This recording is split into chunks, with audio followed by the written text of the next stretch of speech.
You know that Big Bargain detergent jug is 85% water, right? 85% water? Tide Pods are only 12% water. The rest is pure, concentrated cleaning ingredients. Pass me the intercom thing. Attention shoppers, if you want a real deal, try Tide Pods. If it's gotta be clean, it's gotta be Tide Pods. Water content based on the leading bargain liquid detergent. This back-to-school season, Tide and Downy are giving back with $1.5 million in scholarships. Enter to win. No purchase necessary. U.S. and D.C. 16 or older. End September 30th. Rules at tide.com/scholarship/official rules.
Good afternoon. Good afternoon. We're gonna change the names here real quick because we have the wrong names. But Me too. glad everybody could join us today. We are going to get started here. Real quick, we are taking attendance. We want to make sure we have everybody on the roster that is attending. So let us go through. We've got a couple of people. It just says it's iPhone. What's that? We're good? Yeah, it is one. Okay, it's one. All right. Thank you, Juan. We appreciate it. We'll be checking in with maybe everybody a little bit later to make sure that everybody's attending the rest of the day. If you are not, please just let us know. You can DM us or you can send us a general chat or email us. Either one. Either one will work. But let me bring up the agenda here.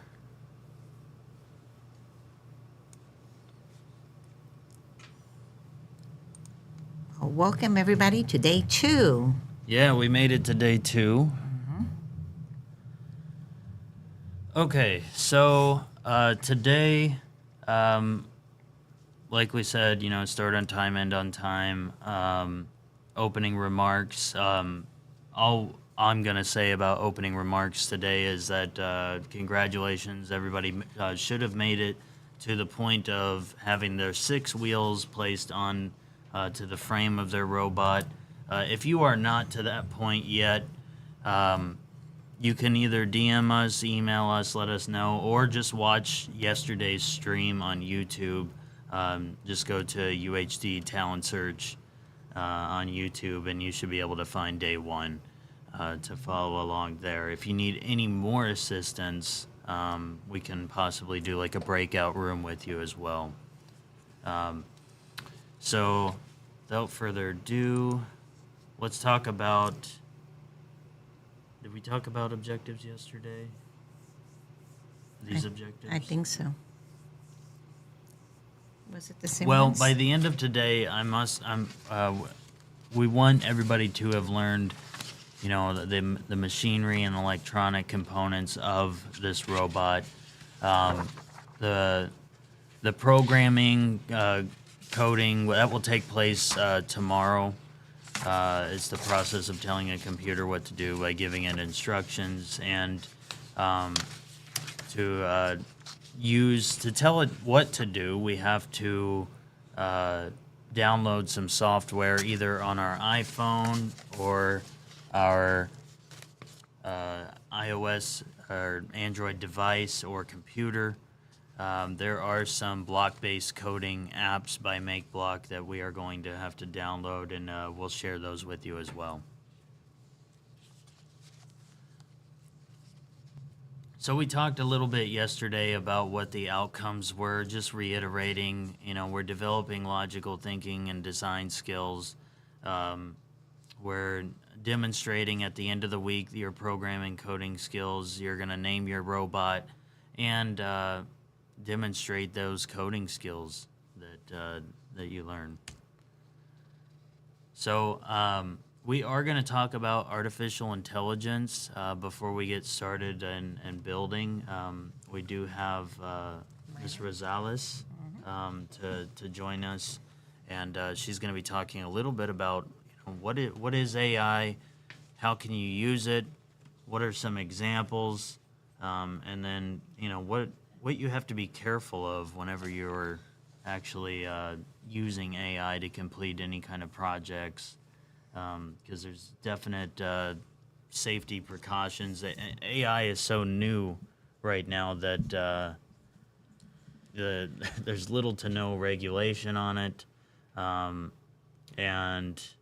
you don't want to regulate it too much, and you don't want to have no regulation at all. So the apps that are out there right now to help you complete any project are pretty amazing, and we'll go through some of those examples. Okay, so it's just a short presentation on what is AI. I know that some of you guys, that's your objective to learn more about AI in the duration of this summer academy. To summarize it, it's just a branch of computer science that studies machine learning. So it is the ability for a computer to think and learn. We're pretty much already using AI without even thinking about it. So like search engines such as Google, whenever you go on Netflix or on YouTube and it recommends things for you, that's machine learning because it's learning what you like. Self-driving vehicles, so we're seeing more and more of those. Facial recognition, so if you have an iPhone or an Apple device, most of it does have that already, and it's had that for a while. Siri and Alexa also, believe it or not, are also AI. So we have a small video clip. Go for it. There we go. And it's just a small video clip on, AI in our world now. So we're just going to watch that. What will a world with artificial intelligence be like? Just look around you. AI isn't the future, it's here now. While only 33% of people think they're using AI, nearly 77% already are. AI recommends the right movies to watch, stops criminals from using our credit cards, and interprets what we mean to say when we talk into our smart speakers. Today's students are the first generation to grow up with AI. Artificial intelligence can already do many things that once only humans could do, like reasoning, adapting, recognizing patterns, and solving complex problems. By 2025, AI will take over more than half of all current work tasks. Employees in every industry will soon work side by side with smart machines to become more efficient and productive. And AI has the power to help us solve some of our biggest problems, like climate change, education inequality, and improving global health. But who will decide which problems AI should solve? How will we ensure our AI systems are ethical and fair? Who will decide whether AI works for us or we work for it? Our ability to answer these questions will determine the quality of our future lives. To design an AI-powered world we will actually want to live in, today's students must know how to do more than just use AI. They need to know how to harness it to create solutions that will improve lives. This won't happen on its own. Teachers are the most important link to developing the new generation of AI-savvy learners, workers, and leaders. Across the globe, students and teachers are beginning to learn about AI together. They're exploring the capabilities of existing AI tools, building their own applications, and considering what rules are needed to keep us safe. They're also learning that the more AI can perform transactional tasks, the more important our uniquely human skills like empathy, creativity, and critical thinking will become. AI is already here, and our students need to be ready. By learning to create with AI, today's students will change the world in ways we can't yet imagine. Are you ready to help students create the kind of AI-enabled world we will all want to live in? Are you ready to teach the future?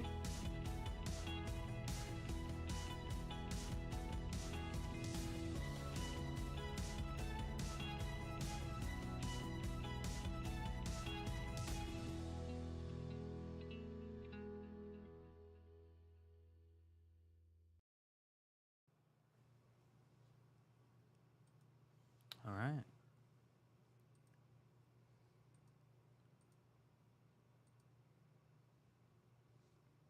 So do you have the Padlet up? Let me pull that up real quick. So if you guys want to pull up your Padlet, I did take into consideration some of the things that you guys wanted to learn. So as far as 3D printing, if you happen to go to Fab Lab where Juan said that he goes to, you can go to Thingiverse. So it's that big blue T. Thank you. Welcome. And you can find access to millions of 3D files that you can download for free and take to a 3D printer and print yourself. Some of the things obviously are not true, but but it can be some helpful things. So I had seen earlier, like, under desk drawers. So sometimes you can save yourself money doing it that way. I had also added this one. So it's free coding camps. So this is completely free. I've tried it myself. I just didn't finish it. I just don't think it's for me, but it can be for you. It has a lot of different certifications. So it does not take place of a bachelor's degree or anything like that. It'll just be able to supplement that. So you have like web design certification for those who are interested in Python is down here. Machine learning with Python, that's AI. So you can learn there. And so once you're ready to, get a degree in computer science, you already know a lot of it. So maybe your courses won't be as difficult. Whenever you do get an interview for like a software developer or like, in machine learning, it'll help you prepare for it as well. So it has a lot of free resources. All you have to do is just sign up for it. What else did I add on here? For those who are interested in pursuing a degree in AI, so this is the top AI degree programs and certificate in the country. So there's one here in Texas, but the other ones are, pretty far away, but, shoot high. And I think that was all that I had added. Oh, here, this one. So if you're barely starting learning about AI and you want to know more about it, this is pretty self-explanatory. It just breaks it down from the very basics of it and all the way up. So like what type of coding, what is programming for AI like? Like I forgot who had asked that yesterday. The role of Python and stuff like that. So as the days go on, I will look for more resources and I'll make sure to add that on the Padlet. So just keep an eye out for it. Perfect. Does anyone have any questions over what Ms. Rosales just shared with you and posted in the Padlet? I think it's important also to explore the different applications that are out there for AI. We can take a look at some of those. But before I do that, does anyone have any questions over what was just covered? You can either unmute or type in the chat.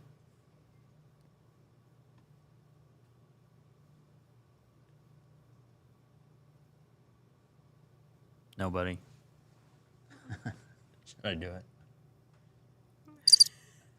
it? Nobody?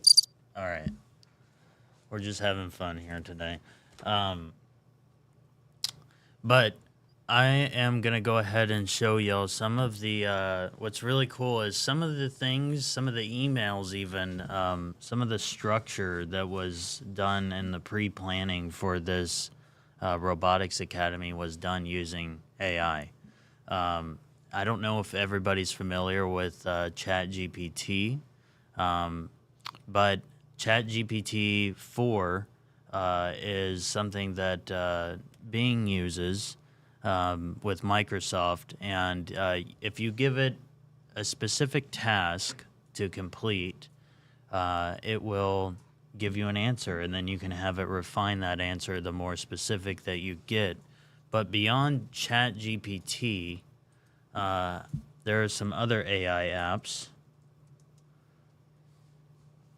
that you may find. Grammarly, to help you with your grammar, is there. There's another one that we considered using called Gamma AI. Gamma AI is a website you can go to, and you tell it what you want to make in terms of a presentation, and it sort of helps you build your own presentation. Now, this is not a replacement for doing your own work. I think there's a lot of discussion right now, and especially in colleges, about, just taking a whole prompt that you were given and giving it to AI and having it spit out an essay for you, and you just turn that in. That's not going to fly. That's not going to get anywhere for you. You may get away with it once, but they're developing even AI tools to detect AI written essays. So you always have to take whatever you're given from AI and refine it yourself. Give it your own voice. Do the research on your own as well, because everything that is spit out by like ChatGPT or generated isn't always the most accurate. It's still very, very new, and it's in its infancy. But these are some of the really cool applications that you can use. And AI is so new right now that there's a lot of things a lot of apps like Gamma that is free for now. I think what we're going to see is a lot of these AI-driven applications are going to become paid. So these are some of the cool apps. AI scamming is what Steven just mentioned. I saw even a TikTok yesterday where somebody was scammed, and it sounded like an actual person on the other side of the phone. And so you have to be careful. AI is powerful, but it's also kind of scary at the same time, what it can do. I saw another TikTok where Tesla is now using AI for people to schedule appointments to come in and look at a Tesla before they actually buy it, or if they're even considering buying one of those vehicles.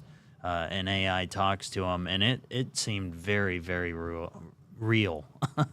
Like a real person. Angel said AI song too. I heard this morning, like AI SpongeBob and Patrick songs. Yeah, you can find a lot of crazy AI. I mean, and it sounds real. It sounds like an actual person, or a person that you know of, maybe a prominent figure or something that has spoken a lot online, or yeah, even like politicians now, their voices are being put to AI.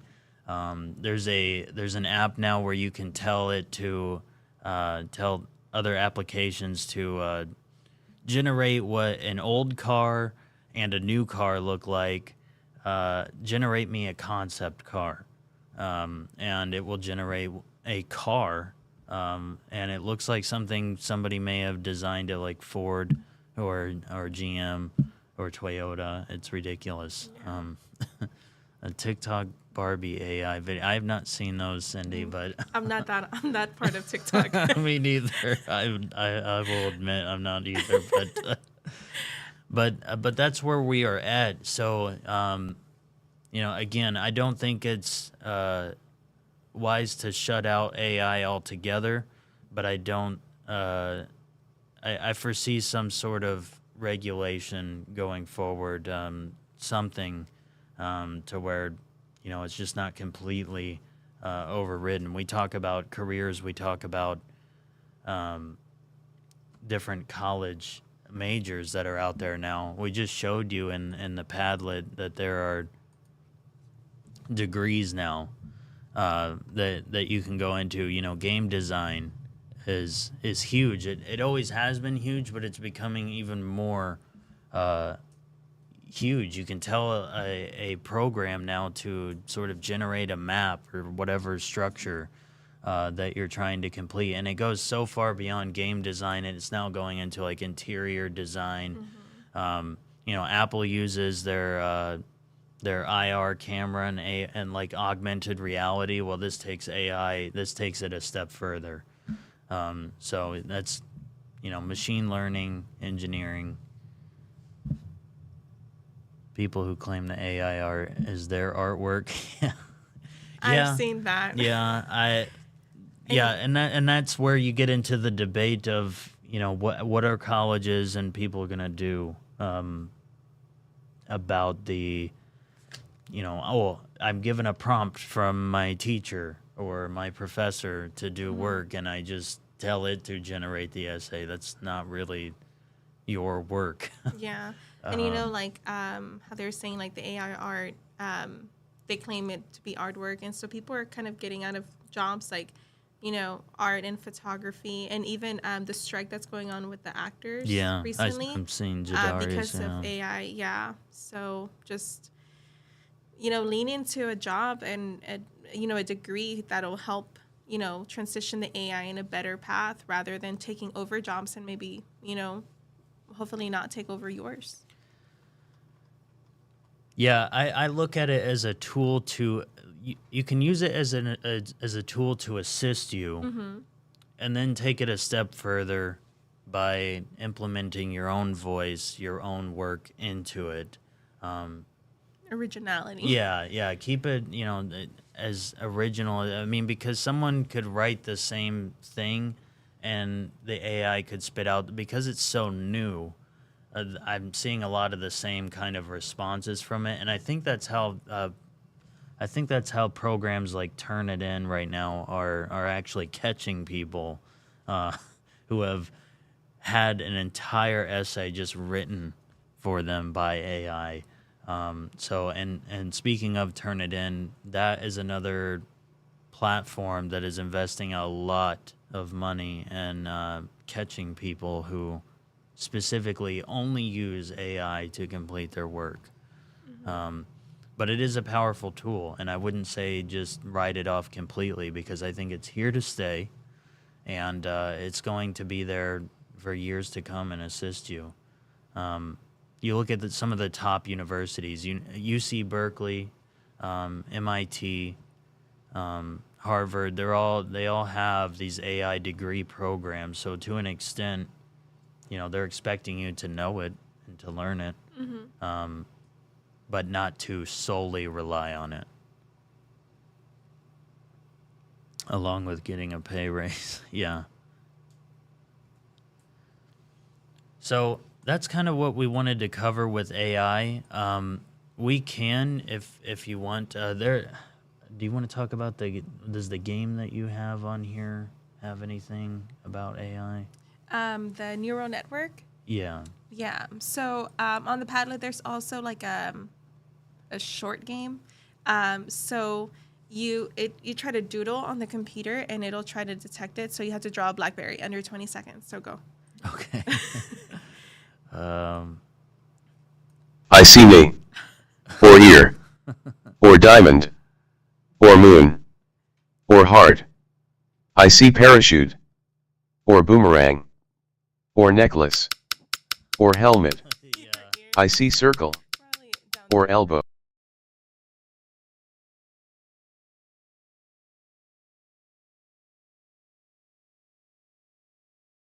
Way too loud. Sorry, y'all. Let me adjust this real quick, the sound settings.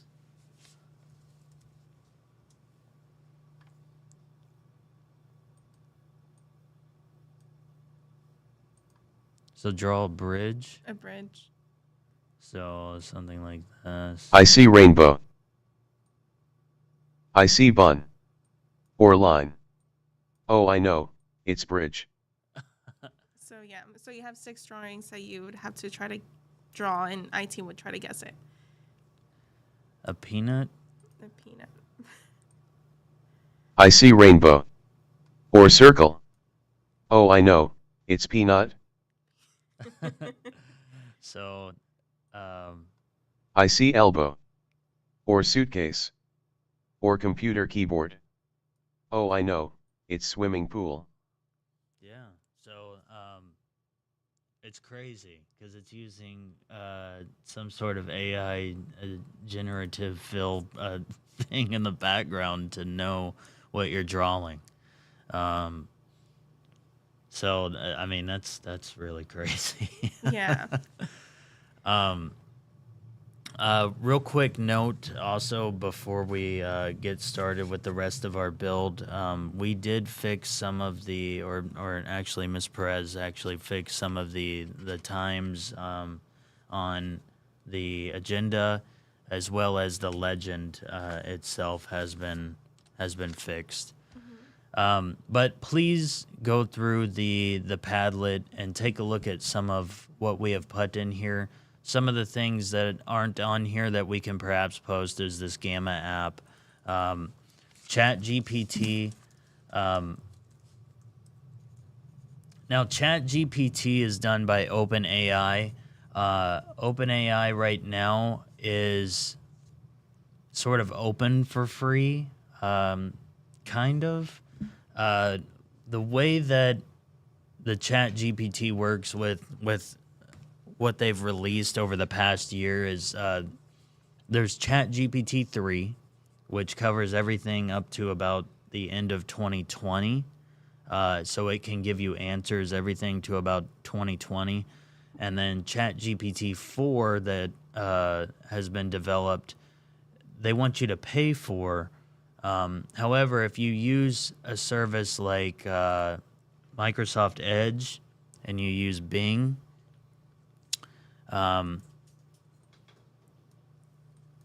this bubble up here at the top right, if you sign in, will allow you to give it prompts if you use Edge. So you have to use that, and you only get so many prompts per day with ChatGPT 4 right now. That's why I think going forward we're going to start to seeing a lot of these paid AI tools rather than it being free. So right now ChatGPT is the third one, ChatGPT 3, is free, but with 4, which is the most recent and most powerful one, you only get so many prompts per day before you have to either like sign in with another account. One of the really cool things is what Microsoft is doing with AI is it's not just giving you, information. You can actually tell it to write you code for a program you're trying to write. You can tell it to make you an application for like the App Store. You can tell it to make you an Excel file or send you an Excel file with a bunch of names and everything. And that's why I say a lot of what we did for this academy, I looked in heavily into AI because we're a small team here and we needed all the help we could get to put this together for everybody here. And it helped. It helped. I'm not going to say it was perfect, but it definitely helped. And so look into these things. We may put OpenAI and the Gamma AI in the chat, as well as some like artwork AI platforms that are out there. But take a look at the Padlet and go through some of the resources. This free code camp curriculum is very, very interesting. What Miss Rosales put in here. So if you were to click on one, it'll tell you exactly what you'll be working on. Okay. I believe. Which one you want to click on? Just do like the machine learning with the Python certification. So it'll tell you like the courses and like every lesson that you'll be learning within that. And it looks like it's a lot, but it's really not. It's literally step by step. So maybe one step is just adding, an if-then statement, and then you just move on. So it looks like it's a lot of tasks to do, but it'll just break down every single task, like individually. Yeah, and JavaScript, that's used in every back end of what websites and game development now.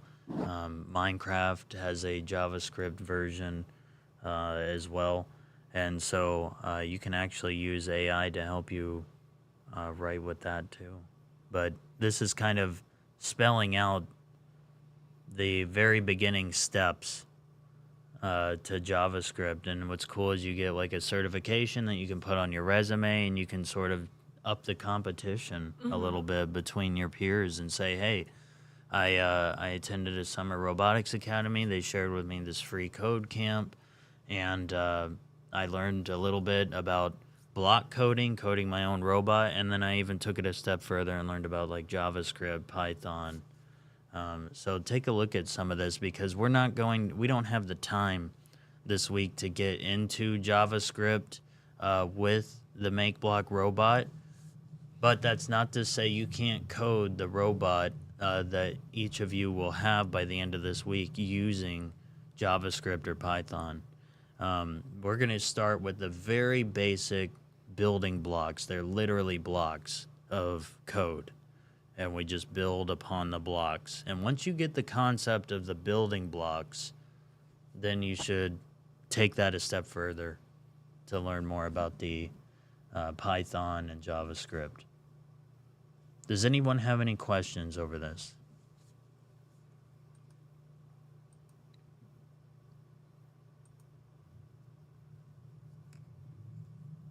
No?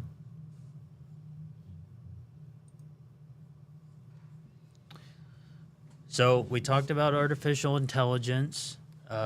We talked about some of the examples that are out there, search engines, and some other more specific examples that were out there, some recommendations for content whenever you're watching something, the vehicles that are out there now, Tesla being at the forefront of that, and facial recognition, and Siri and Alexa.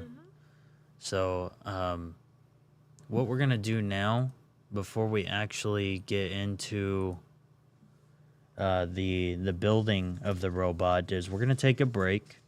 So we'll take let's say a 15-minute break, come back like at 1:03, and grab a snack from what we've given you. And when we come back, we are going to finish building our MBOT Ranger. We're going to attach the battery case and the tracks. We're going to connect the wires and the cables. And then we're going to talk about what applications, like I was saying earlier, there's some very specific applications that I need everybody to download by the end of today so that we can get everything up and running to code by tomorrow. So we're going to talk about that. It's not, I would say, difficult to find the applications, but MBlock has a lot of coding applications, and they constantly are adding them, which can maybe add to some confusion. So I'm going to show you specifically the applications that we're going to be using for block coding. And then we're going to talk about the applications. If you have a computer, what you're going to need to do to code the controller, because we gave everybody a controller.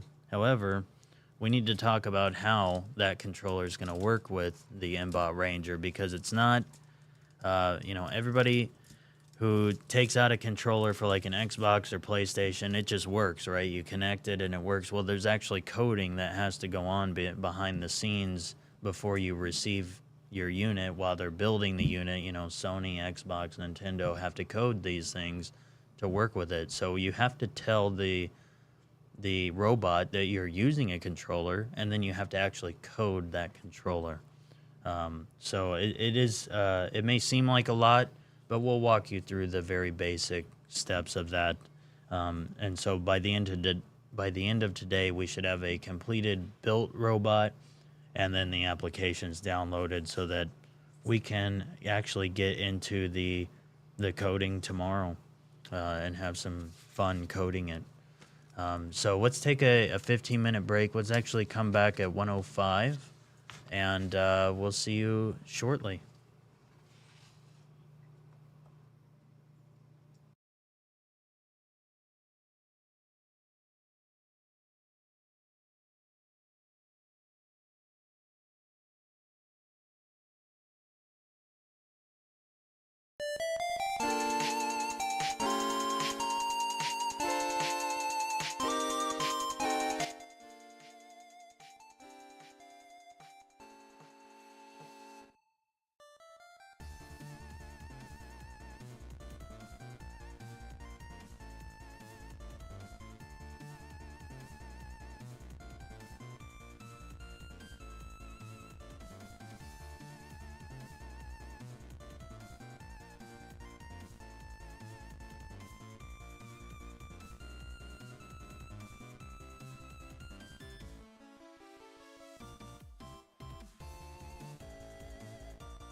ABC Wednesday. It's CMA Fest's 50th anniversary. I could not be more excited. With performances by Luke Bryan, Keith Urban, Carly Pierce, Luke Combs, Jelly Roll, and more. Plus summer's hottest collaborations. Cody Johnson and Reba McEntire, Miranda Lambert and Avril Lavigne. Come on! Dierks Bentley, Elle King, and Lainey Wilson host. CMA Fest! Wednesday on ABC and stream next day on Hulu.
Discover credit cards automatically double all the cash back you earn at the end of your first year, which means... Wait, hold up. Question for the audio engineer. Go ahead. Did I read that right? Discover automatically doubles all your cash back? Yeah, that's what the script says. So if I get a Discover card right now, I can earn twice the cash back. Apparently. Wait! Unlimited first-year cash back match, only from Discover. See terms and learn more at discover.com/match.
Okay, everyone. I hope that you're back. We are going to start our building process again. We're going to finish building this. So take a second. I hope does everybody have their station ready and their robot in front of them? Or do we need some more time for that?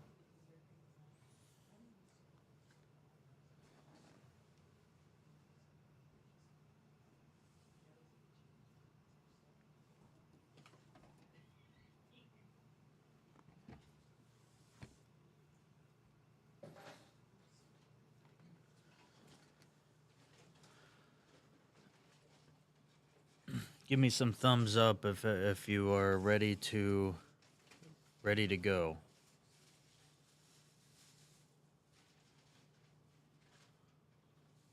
Brandon, Caitlin, thank you.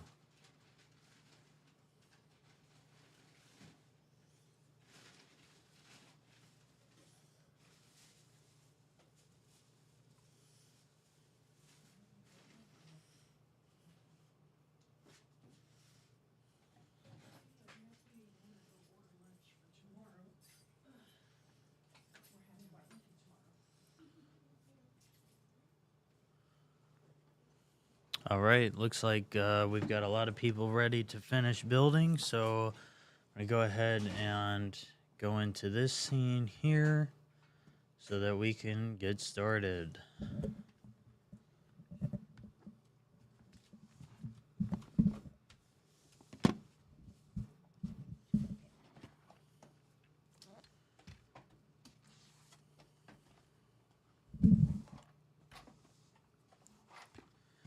Okay, so yesterday we left off at step number 8. We're actually going to move on to step number 9 today.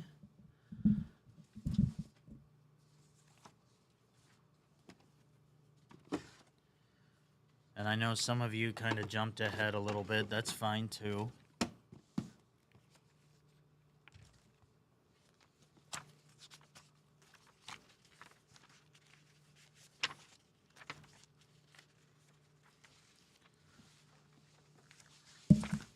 So step number 9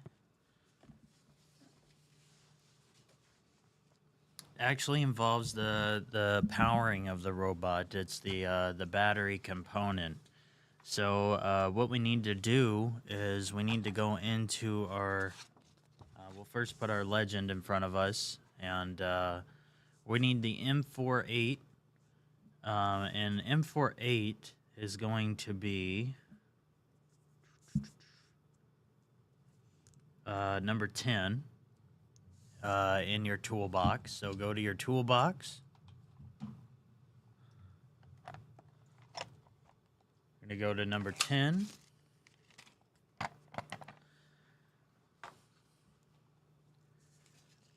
And it only calls for 2 of them, so we're just going to get 2 of these out of the baggie, and then I'm going to put this right back into number 10 there.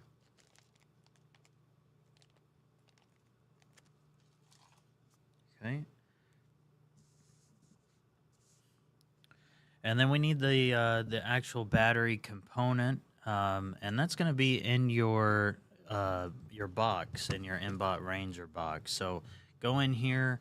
I'm going to lift up this plastic holder, and this baggie 21 is what we're looking for.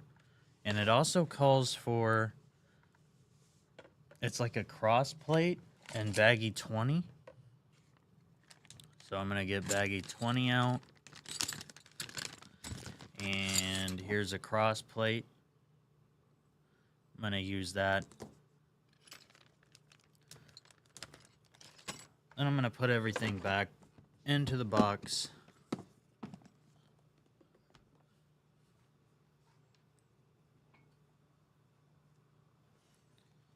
Okay. All right, so let's get our battery container out. Building MBOTs are fun, to be honest. I'm glad you like it, Logan. Glad you like it. So this, if you built the MBOT Ranger with us before, this component is a little bit different. in the sense that it's got like a two-piece design to it. So they went to this design. It's a little bit different. So you have to take this bottom piece off to get it onto the cross piece. So what you're gonna do is there's a tab right here, and you're gonna lift that up, and you're gonna push. Let me do that again. So you're gonna lift that up and push so that you can slide this right off. All right, I'm gonna set this to the side. And the next step is actually to get this onto the cross plate. Now, the instruction booklet tells you to put it into the middle hole on the edge of the shorter side. So right here, the shorter side, and then you're going to just like that. Just like that, you're gonna put that. And so I'm gonna take a screw, and again, these are the M48 from slot 10 in your toolbox. And you're just gonna kind of work the screw into each side here.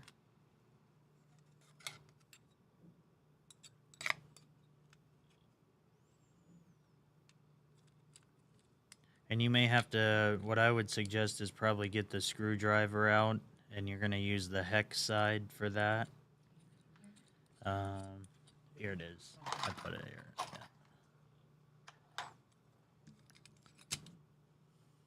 Especially if you have trouble doing it by hand. And then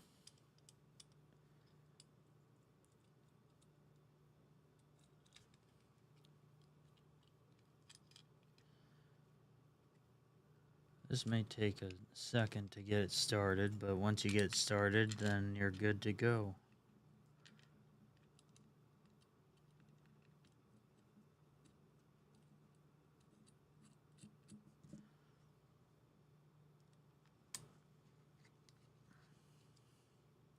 And once again, I'm using the technique of not tightening everything down until I have all the screws in there.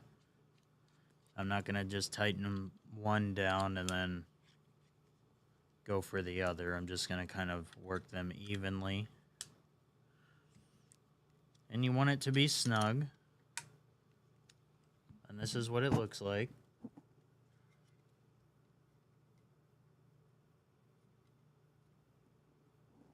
Okay.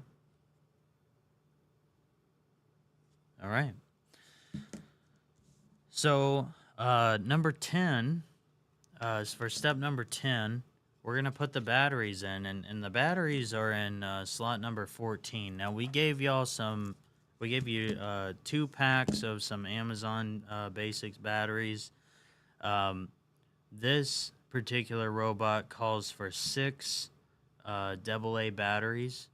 So we're going to use 1 whole pack of this plus 1. The controller uses 2, so by the end you'll have 2 left over, okay?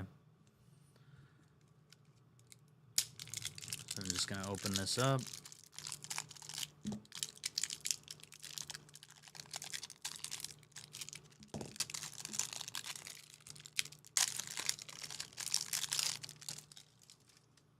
And with the extra batteries, I just put those back into your toolbox because we won't need them until your actual controller. We won't need the rest of them anyway. And then, like I said, you'll have 2 left over.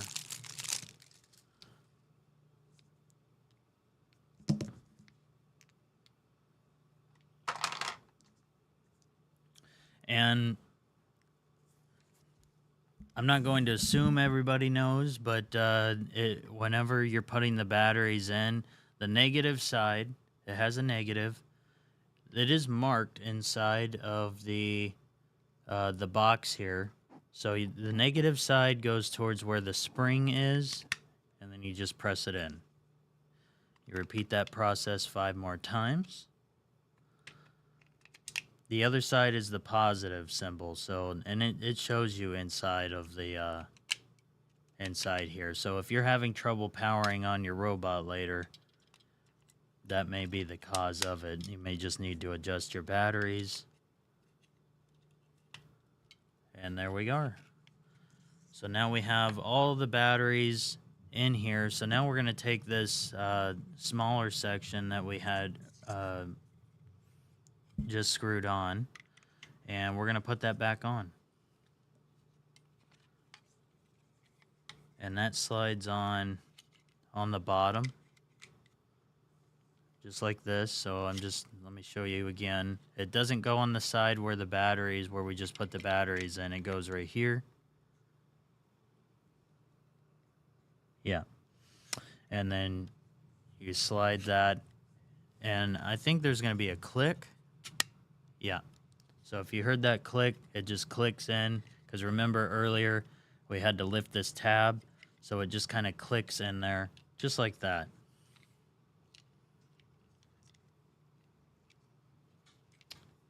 Let me know if you're not at this step yet, or if you are still completing step number 10 before I move to 11.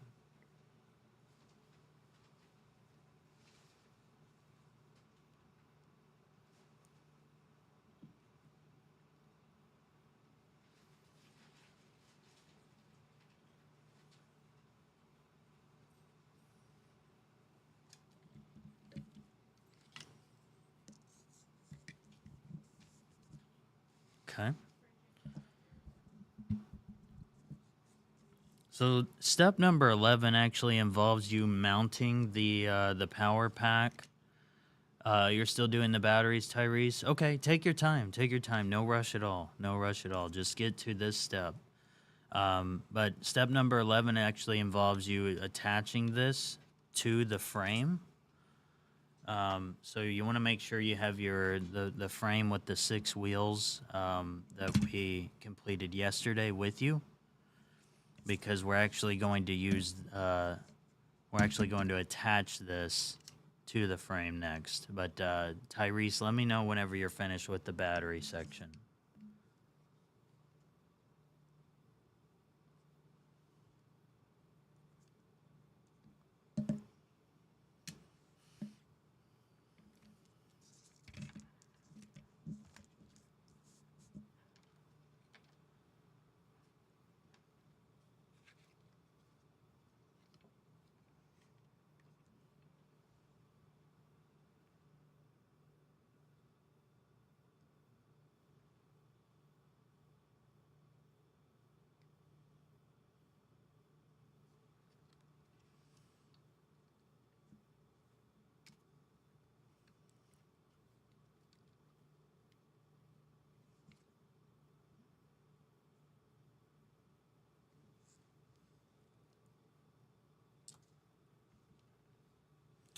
How do you screw it in?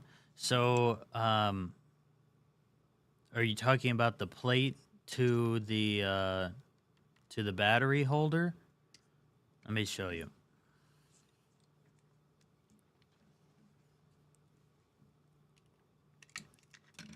Actually, I don't think I need to take any of the batteries out to show you this.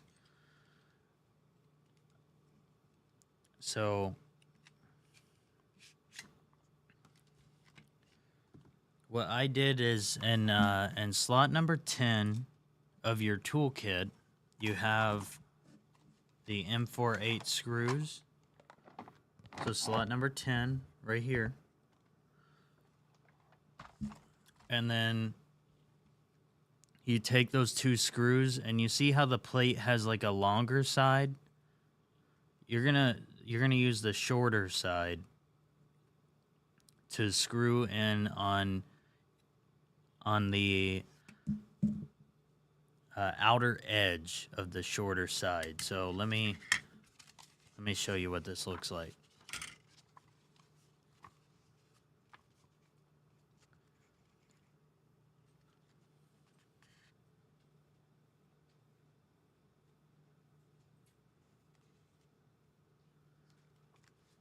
Okay. So what I did was I just took this and I took the 2 outer screws and just screwed them right into the plate, and then it leaves a little bit of the screw still like sticking out of the plate here.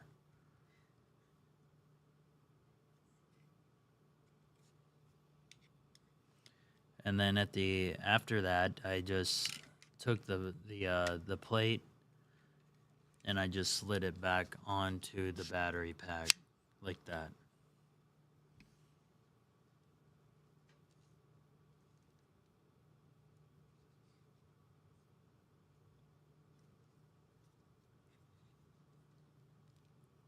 Did you get it, Tyrese? Are you okay?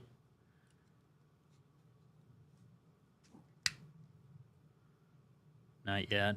Okay.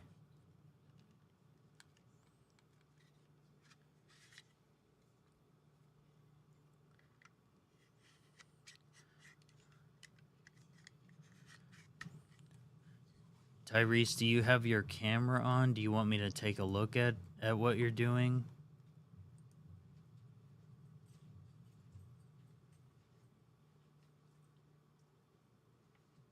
You don't have one? Okay.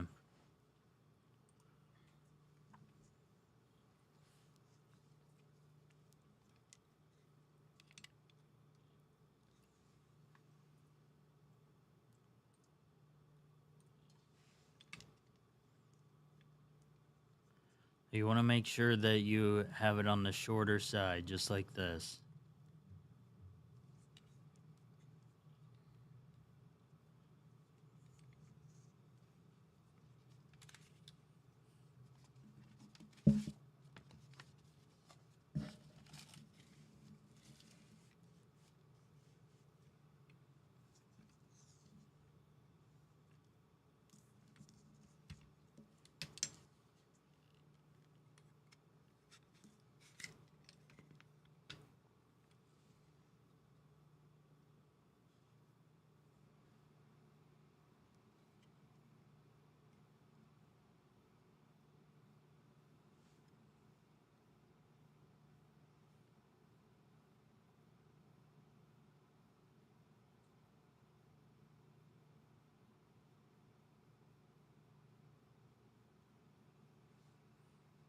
How you doing, Tyrese?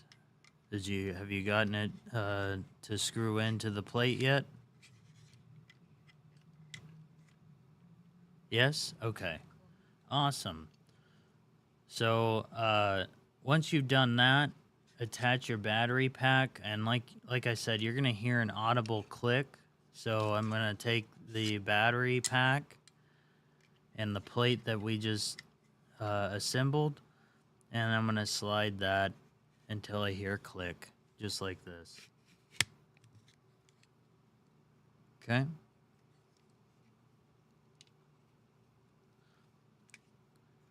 So once I've done that, like I said, we're going to attach this to the frame. And so how we're going to do that, it is important the direction that you place this onto the frame. So what we're going to do is, if this is forward with the 2 wheels up front and the motors in the back, we're going to place this on our frame with the cord facing backwards, okay? And the way that this is going to work is you're going to have to use, there's like 4 gold stud, what do they call them on here? A brass stud. Okay. And those are in slot number 4 in your toolbox, and they're going to be in baggie number 41. Either 41 or 42. 41 or 42.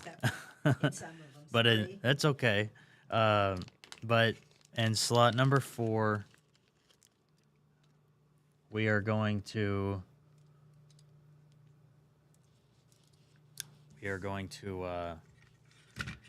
grab the brass studs, and then we are going to grab our wrench, because it does call for us using the wrench. So, and I have that in slot number 13 in the toolbox. And then it calls for 4 of the M414 screws. And the M414 screws, there's 20 of them in slot number 3 in your toolbox. So I'm going to go into slot number 3 on the toolbox. And I'm going to grab 4 of them. What slot is M48? And slot number 10. Virginia, it's going to be slot number 10.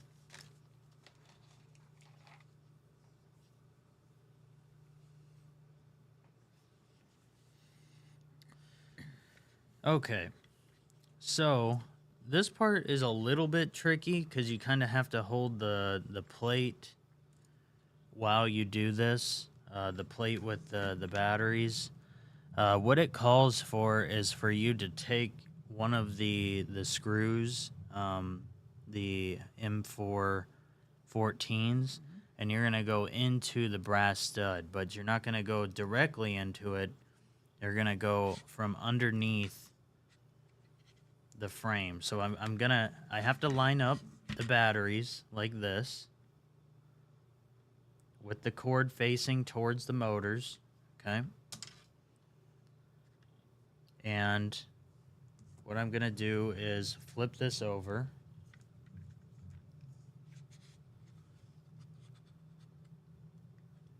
And you're gonna have to put a screw through the bottom and line it up with the plate and the holes in the plate, okay? And then what you do is you take one of the brass studs from the bottom and do that.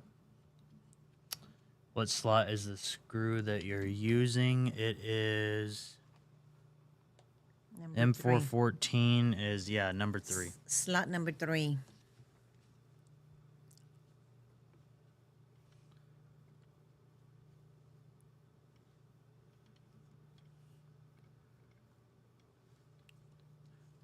So again, I'm just lining it up, and I may go diagonal just so that everything is lined up. So I put it on this side. Probably gonna go through the hole on the opposite side to line it up underneath like this. So I just took the M414 and went right through the bottom so that it sticks out right here. You kind of have to hold it with your finger. Yeah, you have to hold it with your finger while you screw the brass stud in. And I'm just hand tightening it for now.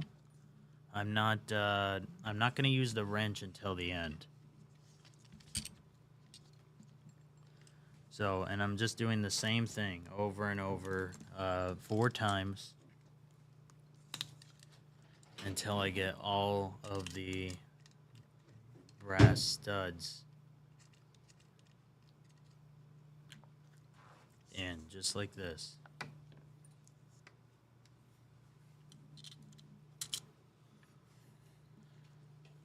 Kind of a tricky thing, but as long as you hold it with from the other side with your finger, and you sort of work that. Now, once you have that part done, what I would do is take your wrench. There are some really cool slotted designs in the wrench, and if you use this hole right here in the wrench, won't focus. Let me see. It has like a cool hexagon design in it, if it will focus. You move it down a little, no? Move the little wrench down. There you go. There we go. There it goes. Yeah, so this little hexagon design, you can actually put the brass stud through that, and it works very nicely. So let me show you what that looks like. Take this, and it just barely enough over the battery component for me to tighten it up just a little bit. Just like that. And I'm going to do the same thing for all of them. Just going to tighten it up.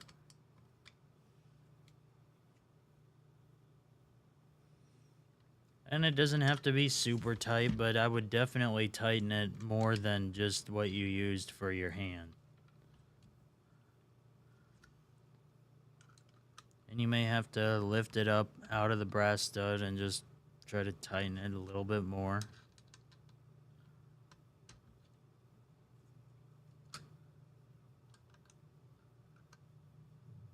You can probably even flip it over too to give yourself a little bit more room. There you go.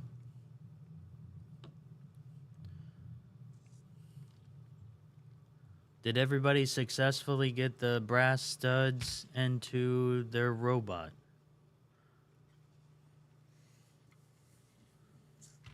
Because the next step, we actually start layering on top of this. Queen, still going. Brandon, you're good. Okay. Take your time. Take your time. All right, Virginia. Awesome. Awesome.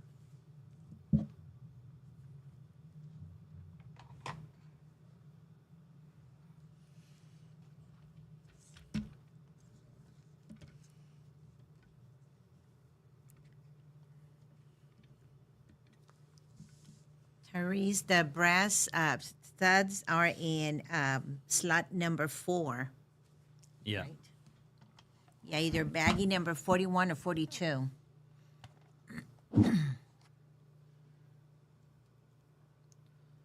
Slot number 4 is right here. And you'll find the baggie with the brass studs right in there. Yeah, he got him.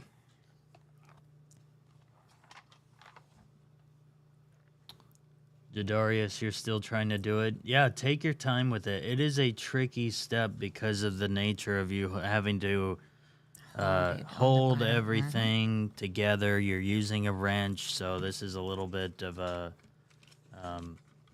more challenging step.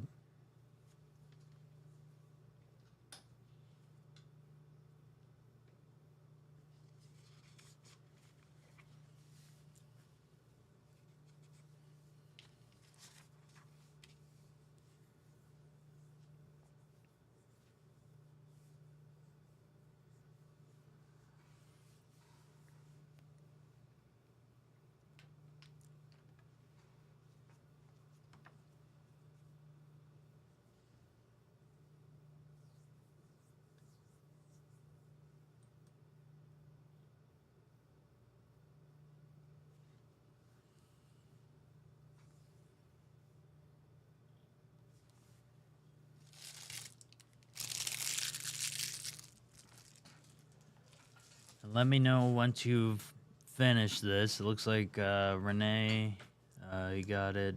Cindy, she got it. Brandon. Virginia had gotten it. How you doing over there, Queen, with yours? Queen, Susan? Caitlin got it too. Awesome.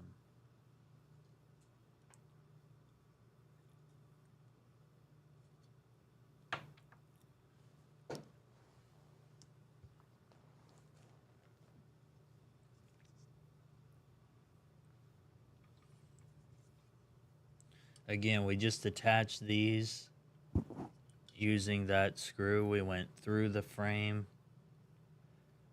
and through this plate, and that's how we attached the actual battery pack to our robot. Caitlin, Aiden, Noe, okay.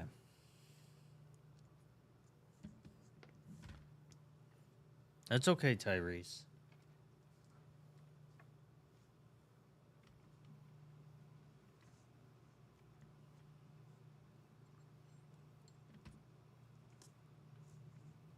Okay, queen and Susan are almost done.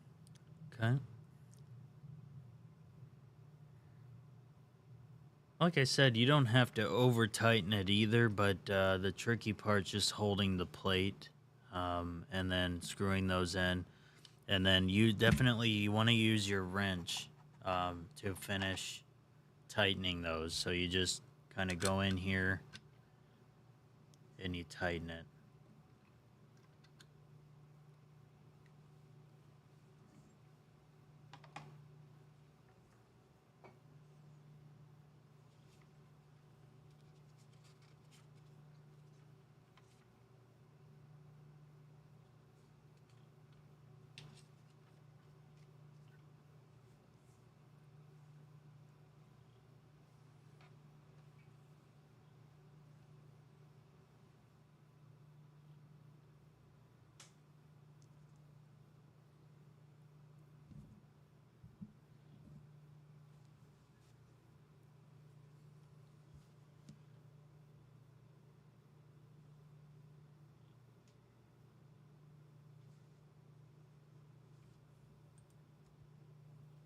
And give me a thumbs up whenever you've finished.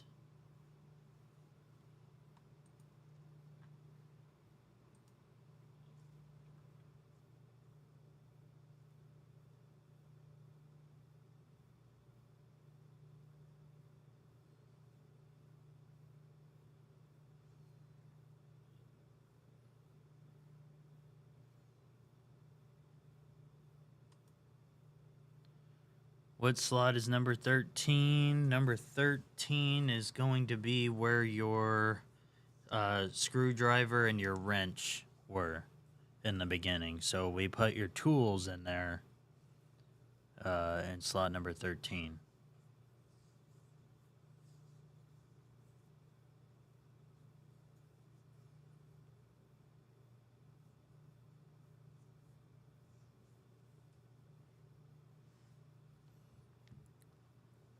And that was right here, Virginia.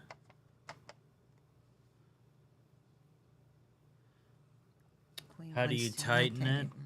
Okay, let me show you. So in slot number 13, I had my wrench. And what I did was I took the wrench, and you see how it's got a hexagon shape to it?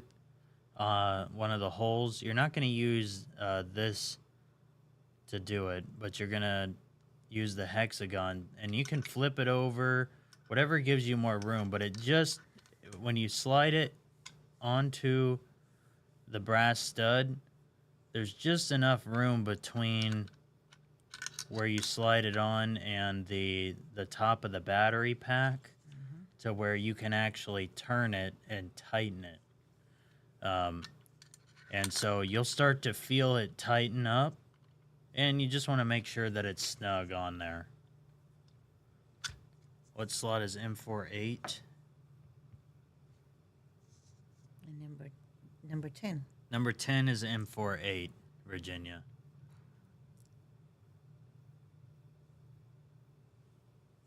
Okay, Therese.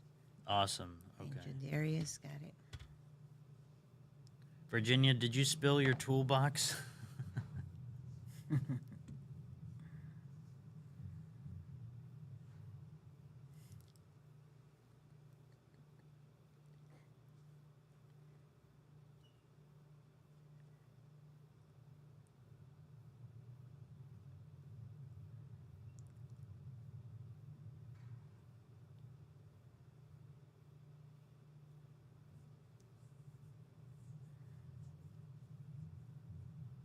Oh, she put him in the wrong slots. Okay. Yeah, no problem. No problem. It happens.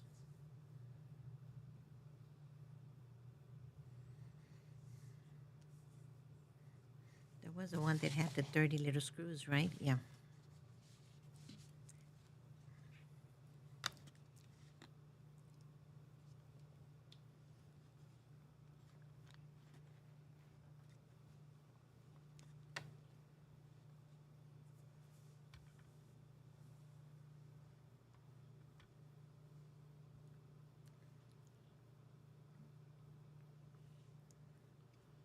Okay. Is everybody okay with me moving on to step 12? Or are we still working on it?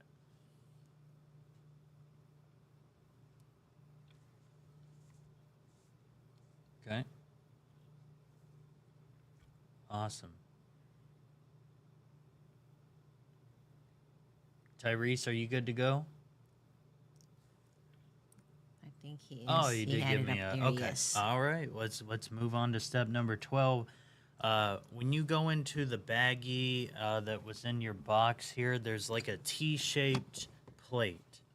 So I'm gonna go in here. I go back into the baggie. I'm just gonna keep the baggie out right now.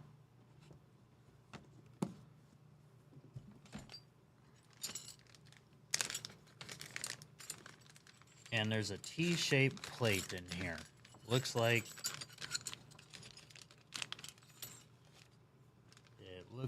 this. There we go. T for Tyrese. All right. So, slot number 12, you want to position this the right way. So, with the T, you're going to slide it onto the front here. Now, you see how mine's not lining up?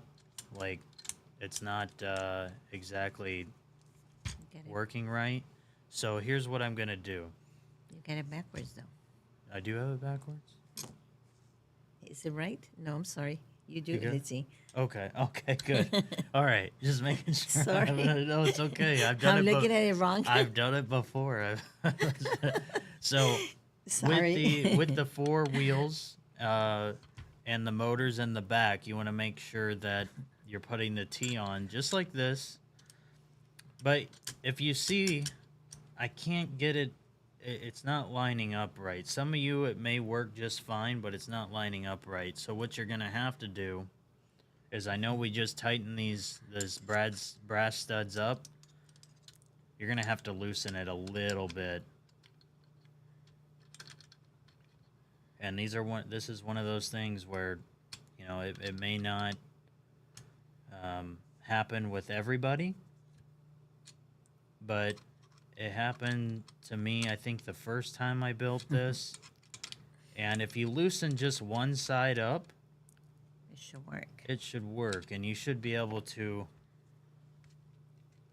get it. So I'm loosening two of the brass studs up so that I can actually fit everything on here. Now, once it does fit, see how I just loosened these up? These are a little bit loose, and now I can put the whole plate on.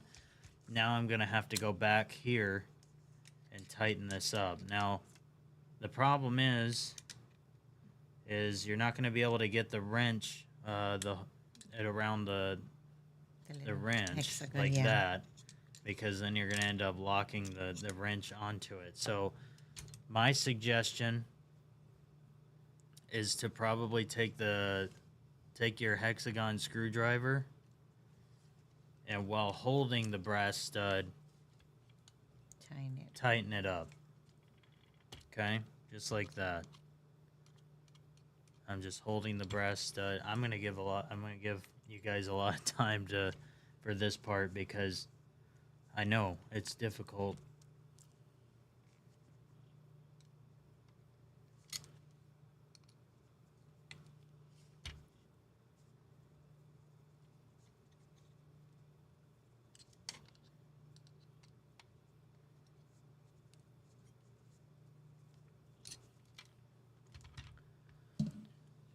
Which way is the T supposed to be? So if the motors are in the back with the wire hanging out from the battery pack, you want the T facing you. So you see how I have it? These two wheels with the motor, one wheel in the back, the T is facing me.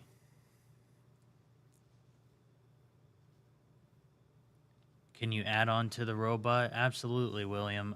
William, did you already, are you already past, did you already build your robot, I guess?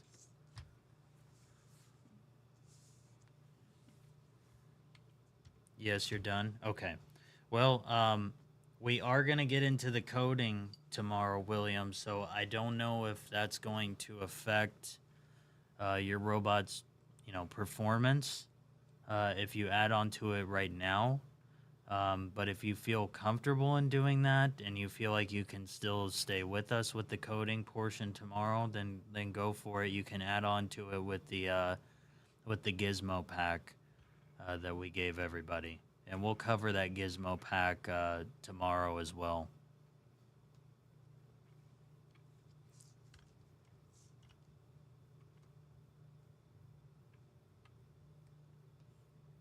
Aiden, did you get how the T is supposed to be? Did everybody kind of understand how to get this thing tightened up? I know it's a little bit of a pain and difficult, but take your time with it so that you're not gonna have a loose thing and you don't have any issues with placing the actual T. Okay, awesome. Great.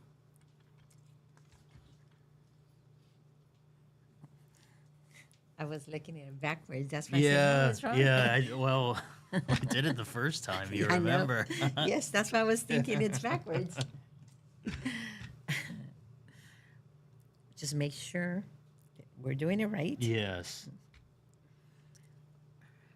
So, actually, the next step is you're just going to grab some of I'm not going to use the locking nuts. I'm going to use the regular ones. You just need 4 of them because where the brass studs stick out right here, that's where you're going to screw on the nuts. So I just need 4 of them.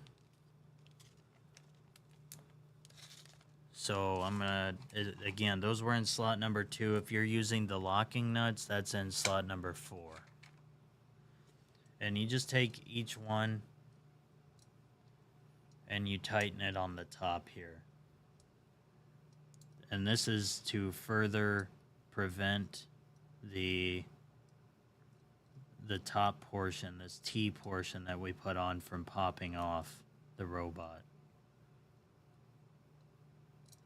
So, and I'll just kind of try and hand tighten these on here for now.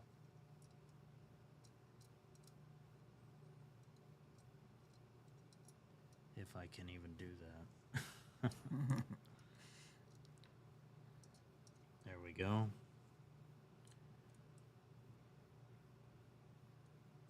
That's one of those things where you just have to take your time.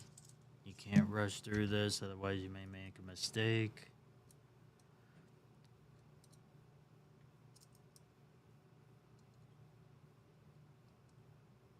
And then once you've hand tightened them on here, once you've screwed it on there, you can use this side of your wrench to do the rest of the tightening. And you'll feel it tighten up just like that.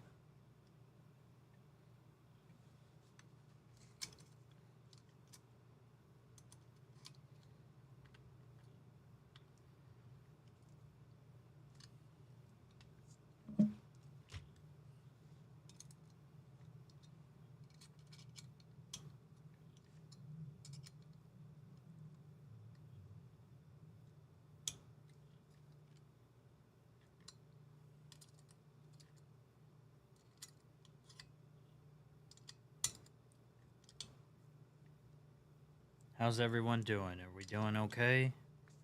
Everyone tightening theirs up as well? Should look like this. Aiden, you got it? Okay.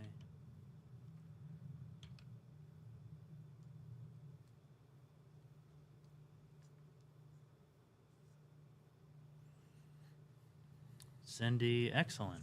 Okay.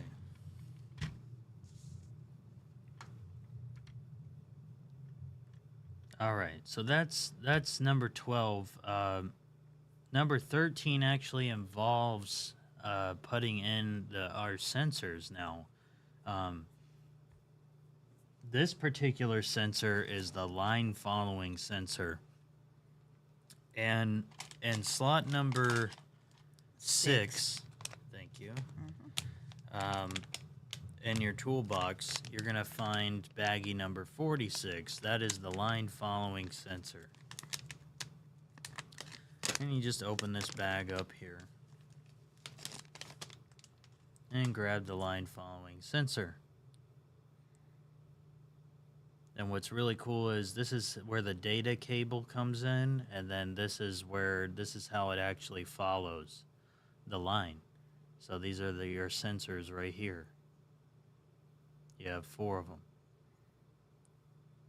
You want to be very careful with our sensors because when it gets to the point of actually screwing them in to the robot, you definitely don't want to over tighten. If you over tighten, you could break the sensor, you could short out a circuit or something in here, and you do not want to do that. Otherwise, your line following sensor is not going to be able to be detected by the brain of your robot.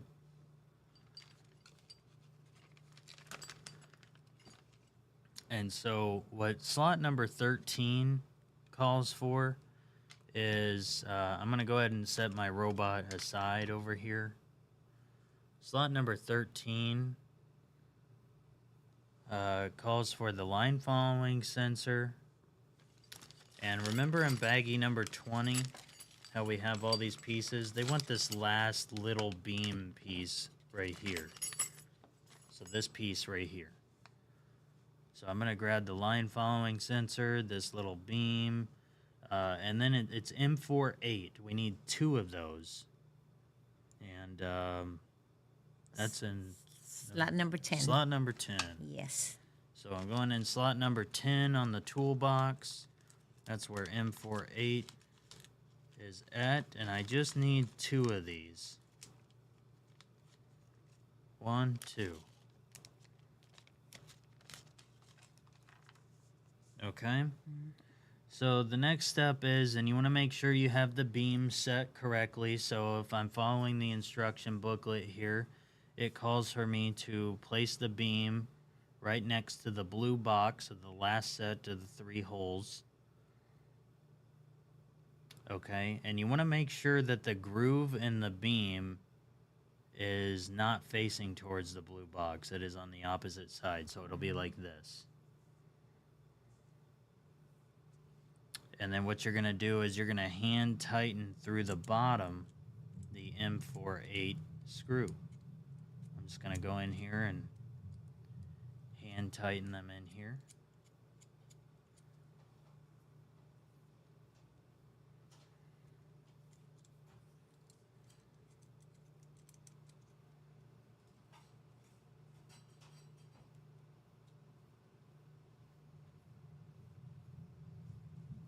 And when you grab your screwdriver, like I said, you just want to be careful not to over tighten. Once again, do not over tighten. Just make it snug. Once I start feeling some tension, I'm just gonna stop. And that's what I just did. Just like this. Okay.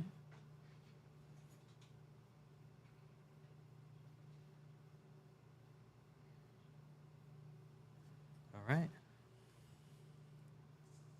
So we have our line following sensor completed. The next step is to actually take the line following sensor and connect it to our robot here. And the line following sensor is actually connected to the front of the robot. And it's connected via an L-shaped plate. And that plate is in baggie number 20.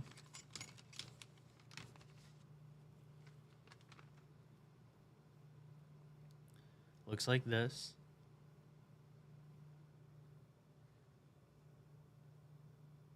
And then what you're going to do is, if you see you're going to put the L shape, you're going to line it up with the holes that are the second set of holes on the T-shaped plate. So if I'm looking at this, it's not the ones right at the end right here. It's these right here. The second set. Second set. Let me zoom in on that. Right here. So I'm lining up just like this. Okay. But I'm going to go in here, and these are going to use the M48 screws. Okay. The M48 screws are in slot number 10. And you need 2 more of those.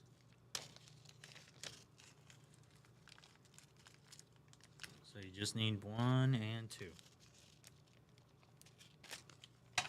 Got that? Okay. This part's a little bit tricky, so take your time, because what you're going to do is, like I said, you're lining it up with the second set, not this first one, the second one right here. You're lining that up, and then you have to connect the line following sensor underneath it, and the blue box is in the back, okay? So I'm going to go underneath, just like this, and I'm going to line up with the second set of holes. You're going to take your screw while you're holding this, and you're going to try and work that in there. It's going to be a little bit tricky. What I would do is probably set your screw in one of them, and then through the second plate, the T-shaped plate, and then hold your line following sensor underneath. While you do that, you can try and tap into it with your screwdriver, just enough to be able to hold it in place while you get the other one, yeah. This is a little bit tricky. I'm going to give y'all some time to complete this. Let me know if anyone's having trouble or issues, or you need me to repeat this step. But it should look like this.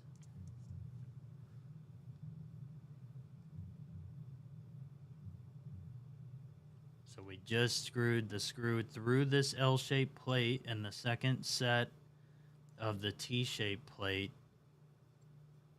and then it went down through the bottom into the line following sensor beam.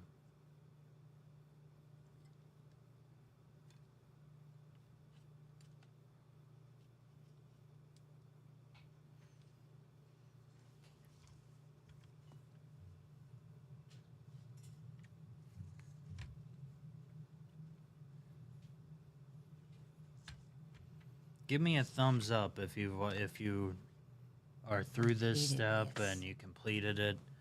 I know it's a little bit tricky. I want to give y'all time to complete it before I move on.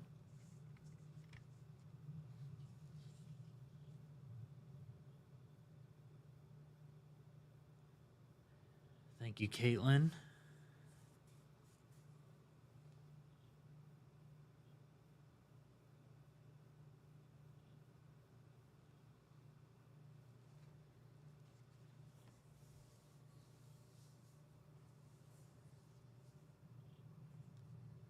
You finished the robot, Cindy? Excellent.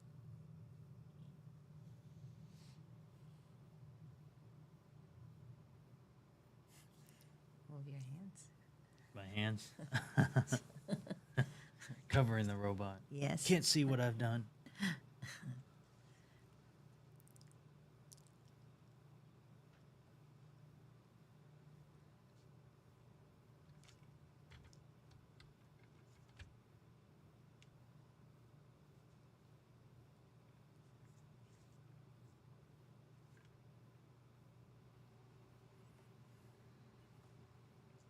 How's everybody doing? Are we still working on it? Still putting things together?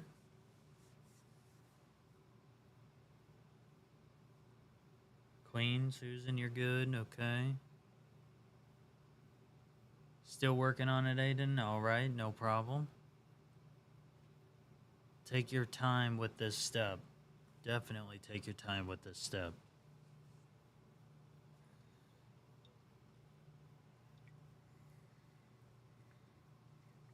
You're on step 15, Jadarius. Okay.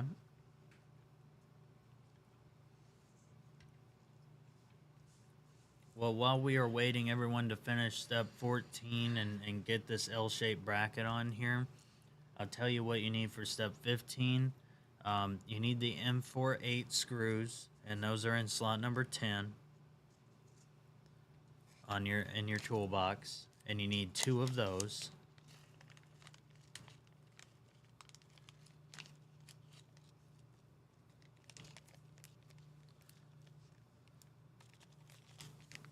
You got it, Aiden? Okay. Virginia, you're good. Shania, you finished. All right. Okay. So you need 2 of those M48 screws in slot number 10. You're going to need 2 of the, I'm using the non-locking nuts. So we're going to grab the M4 nut. Grabbing 2 of those, and then we're going to, now this is what really gives your robot some personality. We're going to go into slot number 6 and grab what looks like eyes. And what's interesting about this sensor is that it is not actually a camera. It's an ultrasonic sensor. Does anybody know what ultrasonic sensors do? How they work?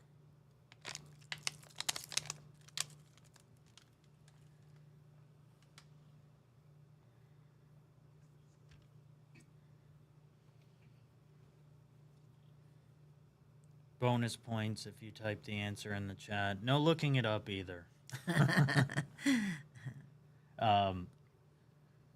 Essentially what it does is it's not a camera or anything in the eyes here. It sends out a like a frequency that we can't hear. It sends out like a sound, and it bounces back towards the eyes, and that's how it calculates, you know, is an object in front of me, or is there not an object, and how far it is. That's interesting. Kind of like that, Jadarius, but yeah, it uses basically a sound that bounces to and from the object. That's how it knows, okay, this box is very close, because it's bouncing the wavelengths a lot faster.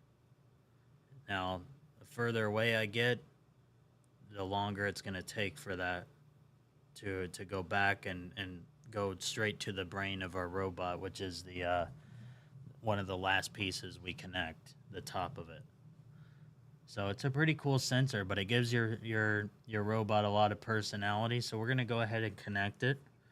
And the way that we connect it is through this L-shaped beam. Remember, we just used the L-shaped beam to connect the line following sensor. We're now going to connect the ultrasonic sensor with these 2 screws and these 2 nuts right on the top here. Can you take the plastic, take off the plastic on number 16? Are you talking about in the actual, it's called the Mi Auriga. That is the brain of the robot. Are you talking about that, Virginia? This right here? Yeah, go ahead and you can take that off if you're already at that step.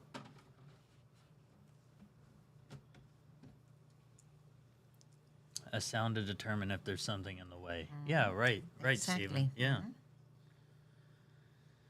So, we're going to take this sensor, and it uses the 2 side holes. So ignore the one in the middle here, because we're going to use the ones on the side. And you see how there's 3 holes at the top of our L-shaped bracket? We're going to use those, and that's how we screw in the ultrasonic sensor. So I'm going to tilt my robot up like this and kind of hand place the screw in here. See if I can zoom in here for y'all. That's how I'm doing it, right? Just like that. And you may have to put both of them in so that it doesn't fall. I'm going to hold the screws that I just placed through with my fingers. And then I'm going to take the nut and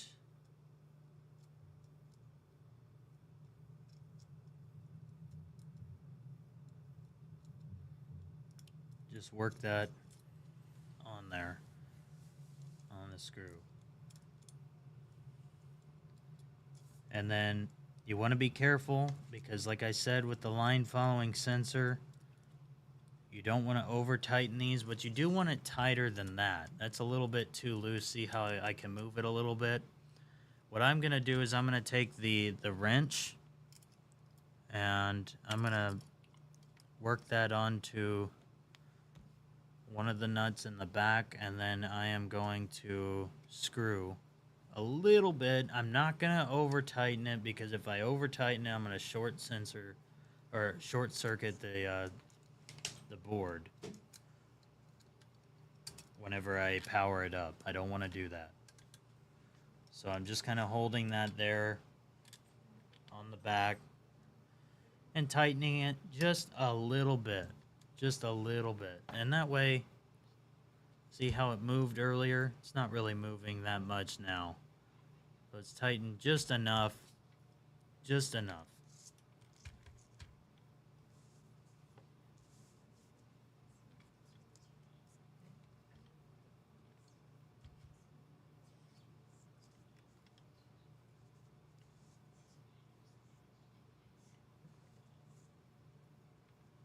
And now our robot kind of has a face.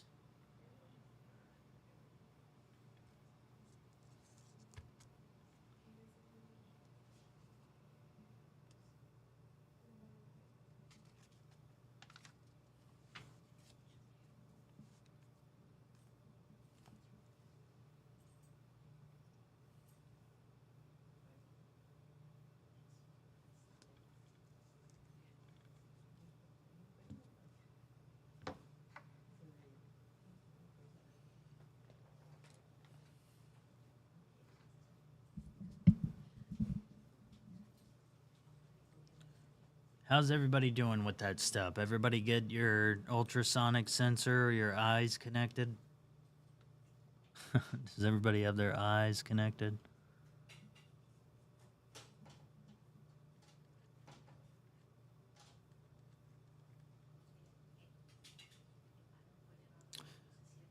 Renee, you got it. Brandon, Caitlin, Shania, thank you. Awesome. If you're still working on it, let me know. I'll slow it down.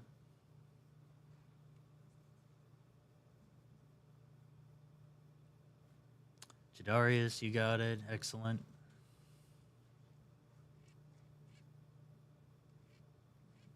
Thank you, Virginia.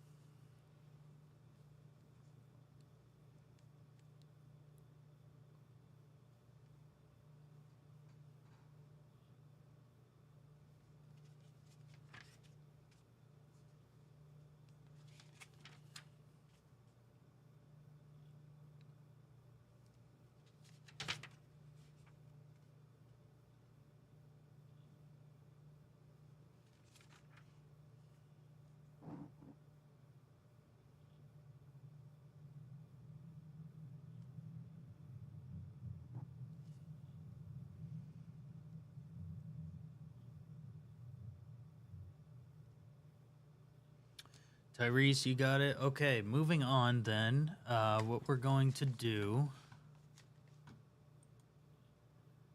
is we are going to now add the brain. They call it the Mi Ariga. And that's going to be in the box. Be very careful with it. This is the brain. I'm going to take this out. this is what makes the entire robot function. There's like a mini Raspberry Pi. No, not the pastry, but a computer, what they call Raspberry Pi. This is full of a bunch of sensors, and has a light sensor in here. It's got like a little speaker in here. It's really cool. It's what makes your robot function, what makes it tick. So I'm taking off the plastic here. And then what I need is some more M48 screws, which are in slot number 10 in your toolbox. I'm going in the toolbox, slot number 10. I'm grabbing 2 screws, 2 of them. 1, 2.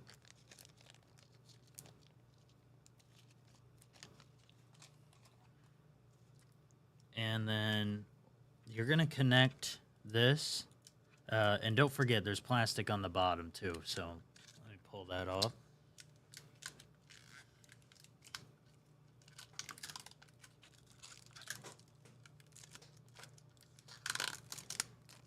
There we go.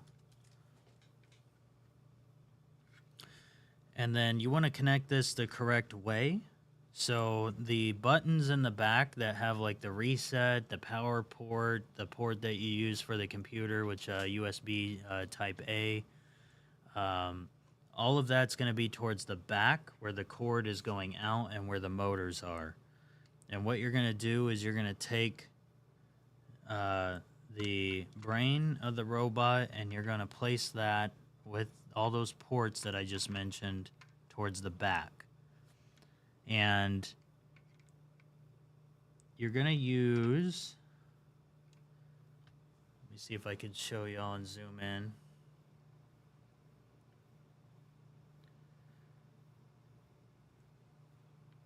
You're going to use the middle hole to screw in the brain here. So you're going to place this right in the middle, just like that, just like that. And this is how you're going to connect the brain to your robot. I'm going to use the hex side of the screwdriver to screw it in.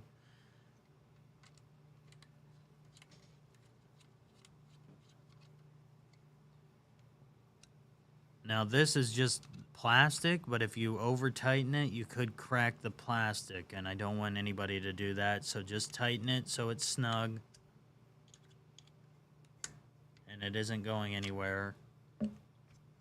And now you kind of have the back of your robot connected. Just like that.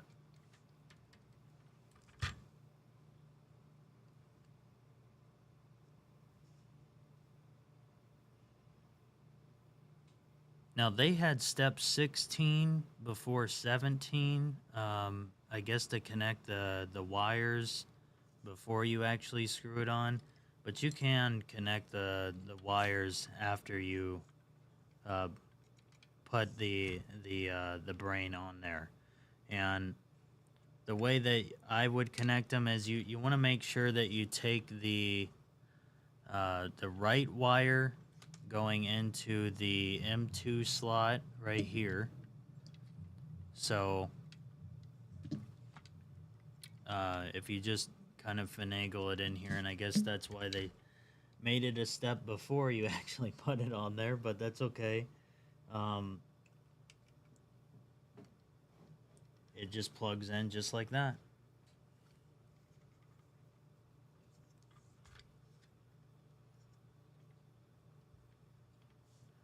Now mine is, what I would recommend that you do is not go around the front beam, kind of go underneath whenever you're connecting it.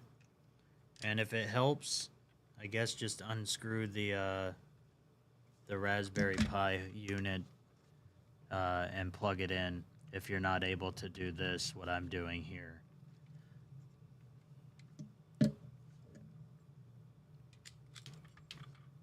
Okay. You're going to do the same thing with the right motor here. You're going to plug that into the M1 spot right in the front.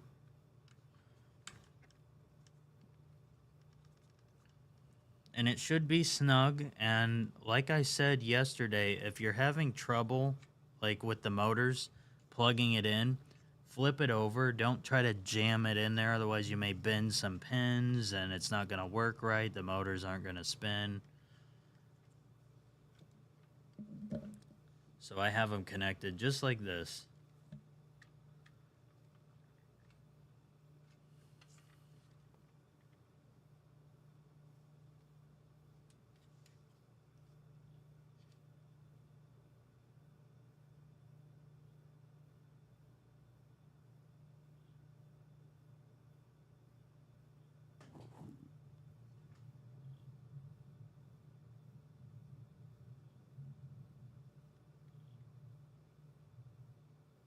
Okay.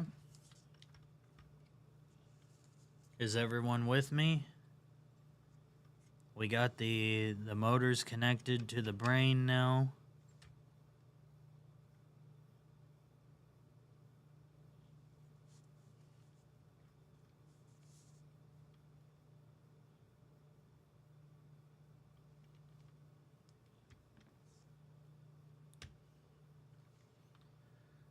The next step they have us do is if you go into your make block Ranger box again, we're actually gonna put one of the coolest pieces on here now, and that is the tracks. So go in here and grab these.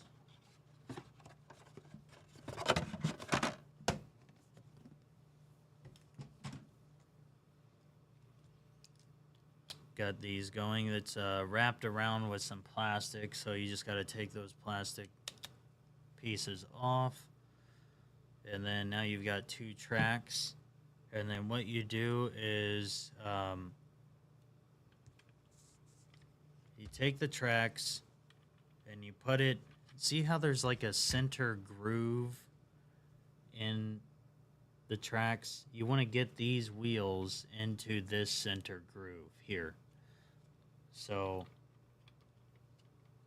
you kind of have to play with it a little bit to get it in there, and then you have to stretch it over. And this is why I said yesterday it's important that you get those wheels tightened as much as you can, because you're going to kind of have to work a little bit with it so that you get the track over the wheel. And then even once you got it over the wheel, kind of roll it a little bit. What I have found is that sometimes it doesn't always all get in there the right way. See, I just kind of felt it a little bit move, and that's it getting in place.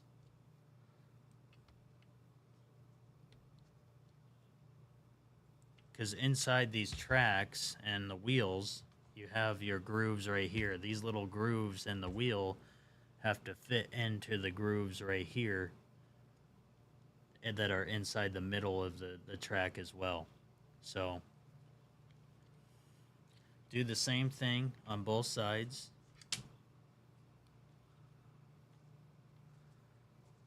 Just kind of put that right there. I like to start from the front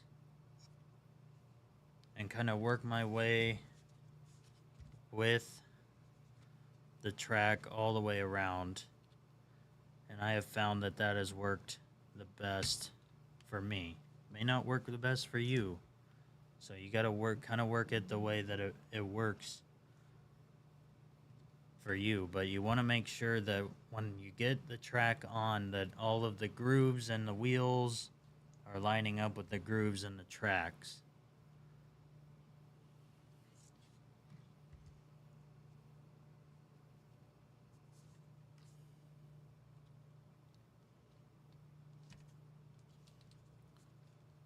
So, and I just kind of move it around a little bit, make sure it's all popped on right. You may feel some like popping or something going on, and that's it just popping in place. There we go. Boom. Has everybody gotten the tracks on their robot? Anybody still working on it? Let me know.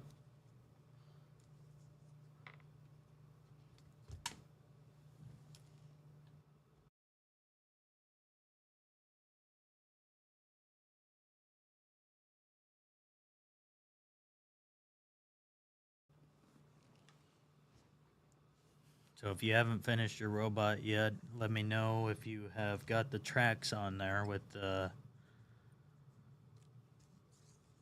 everything done except for the wiring part.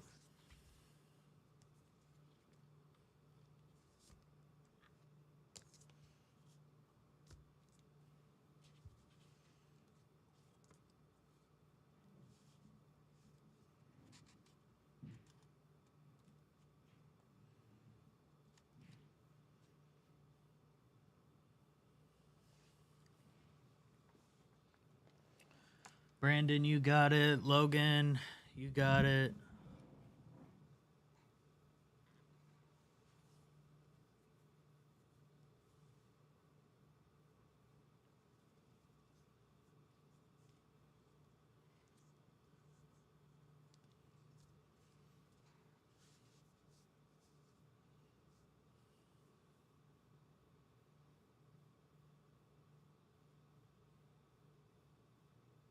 Steven, you got it. Okay.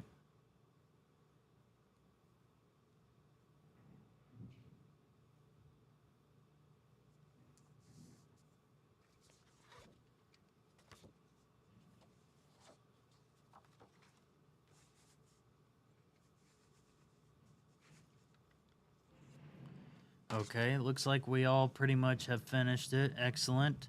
So let's get the rest of the sensors connected here. So we're gonna wire up the rest of this, and in slot number 12 in your toolbox, you've got, it almost looks like Ethernet or mini Ethernet cords. They look like I think they're called RJ45, like old telephone kind of wires, but there's two of them wired together, or I guess packaged together in slot number 12. And what you're gonna want to do is take one of these wires, and I'm gonna plug it into number 9 on your robot. So again, I'm taking one of the wires and I'm plugging it in number 9 right here. You'll hear a click.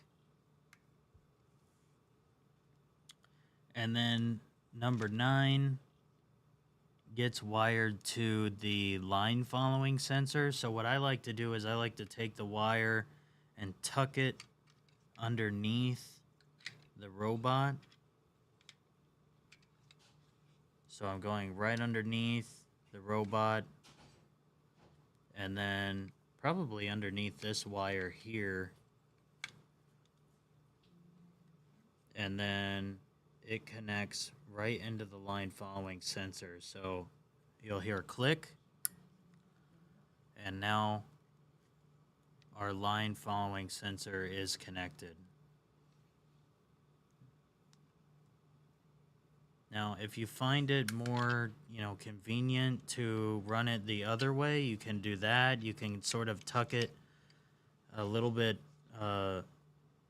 more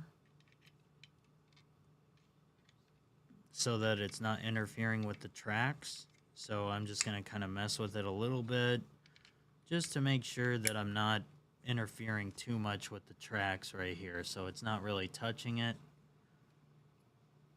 And I kind of have it tucked underneath right here. Now, the other one's much easier than this. It is the, the eyes, the ultrasonic sensor. I'm going to connect that. This time I'll go from the sensor, wait for a click, and then number 10 on the robot is where we're going to plug that one in. And so Just connect it like that.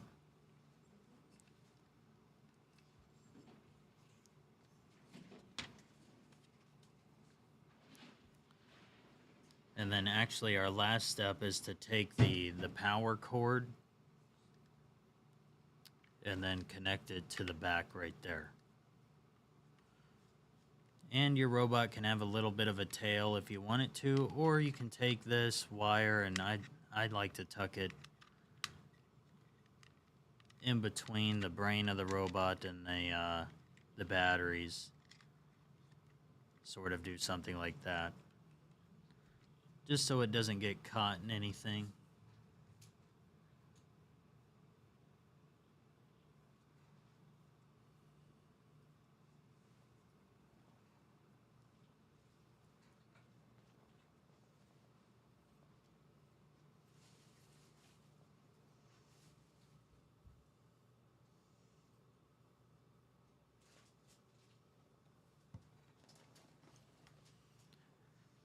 And let me know if you have finished building your in-block Ranger robot. Give me a big thumbs up. And then see if your robot turns on by pressing the red power button. If you hear a beep and a red light comes on with a blue blinking light in the back, congratulations. You have built your robot. Give you a round of applause.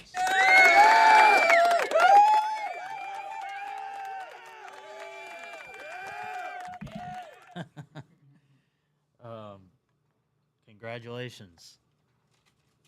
I am going to turn off my robot just to save battery right now. If you have to replace your batteries, you just unplug this. And the cool thing is you can, you have this tab back here, and you just slide the battery component back out to get access to the batteries. In the past, it wasn't like this. You had to take the entire top off. So this is pretty cool that they've added it like that. Version. Exactly. Updated version. Mm-hmm. So I'm going to plug it back in here. Your add-on is done. I can't wait to see it. So let me give y'all some tips, because they also give this to us before we actually start coding it and driving it around and having a bunch of fun with it. Here's some tips. And this is from past experience of building this robot also for the first time. The line following sensor here, you can disconnect, and actually I highly recommend that. You just unscrew the two screws that hold this beam right here together. You can take the line following sensor off and disconnect it if you're going to be off-roading this and really taking it off-road, because what's going to happen is if you take it off-road and it's going down a hill or going up something, see how low this part is? It's kind of like having like a front low splitter on a car. If you go up a hill that's at a too high of a degree angle or something, you can hit this. And guess what? These 4 sensors right here are very sensitive. So if you start doing a bunch of things off-road with it, take off the sensor with this beam, and that way you don't need the line following sensor anyway if you're taking it off-road. Can I re-show the battery thing? Yeah, so you just unplug this that is connected to your robot, the power cord. See this tab in the back? You push that down and then pull the top portion where the batteries and the cord are at. Don't pull it by the cord, never do that. Only slide out the battery component right here. And then to put it back, so let's say you put new batteries in, just slide that back and it connects. And then the only thing you have to do is connect your power cord and boom, you're ready to go. Did that answer your question, Cindy? You pull it down or push it up? What I did was I pushed it down and then I pulled the battery case. The battery case. Yeah. Working? It's a little hard. I'm trying. Oh wait, you know what? If you have the tab in the front. Well, I don't know whose this is. I don't know either. Which one was that? So it's one? backwards. It's backwards. Okay, you see? So I was making sure. Yeah. Okay, so we'll have to turn it around. So yeah, if you did put the battery pack on backwards, that's gonna be hard to do. Yeah, you'd have to take off. You'd have to take off some components. So if it is backwards and you don't have the tab in the back to pull this, then what you'd have to do is, well, we'll put you in a breakout room, or we'll kind of explain how to correct that. All right, awesome, Cindy.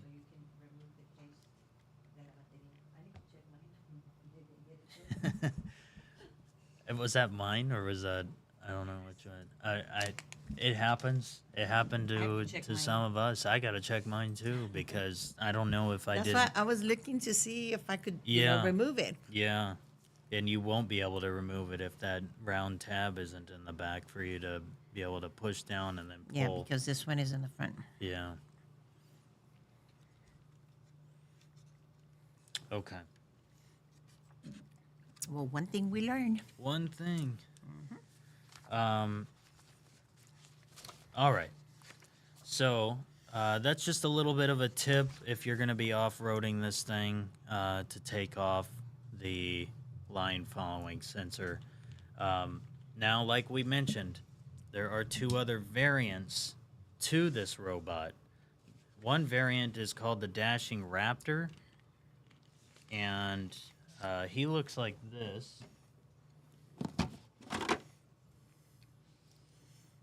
This is the Dashing Raptor. It's got a wheel, like a plastic wheel that goes in the back. Not sure where that wheel... Oh, it's right here. This wheel is a spinning plastic wheel that goes in the back, and it's got these two wheels in the front. And it drives really fast. I mean, it drives fast with that. Almost too fast to control it. And so it may turn over. The Nervous Bird is exactly how it sounds. It looks like it's nervous whenever you're driving it. If you don't drive it at the right speed, it either leans forward or leans backward. And it, whenever you have it just sitting straight up, it just kind of Like teeters, and that's why you get the name Nervous Bird. Now, the really cool thing, what we did this year is we decided, hey, you guys can build on two different other variants besides the Ranger with the Gizmo Pack. And the Gizmo Pack allows two other options that you can do. Some of them have A and some other ones have B. Yeah, so some of you may have A or B listed on your Gizmo Pack. This particular one is B. So let me just show you what you can make with this one. Do we have both of them by chance? No, we only have Okay. one. So with this particular Gizmo Pack, you get a lot of extra add-ons. And what I really think is cool is a lot of the add-ons also are for another variant of the M-Block. It's the original M-Bot. It's not the Ranger. But if you go to the back of this booklet, there's something you can build for the M-Bot Ranger, which is what we have. And one is the Sunflower. Let's see if I can actually find or pull up what that looks like.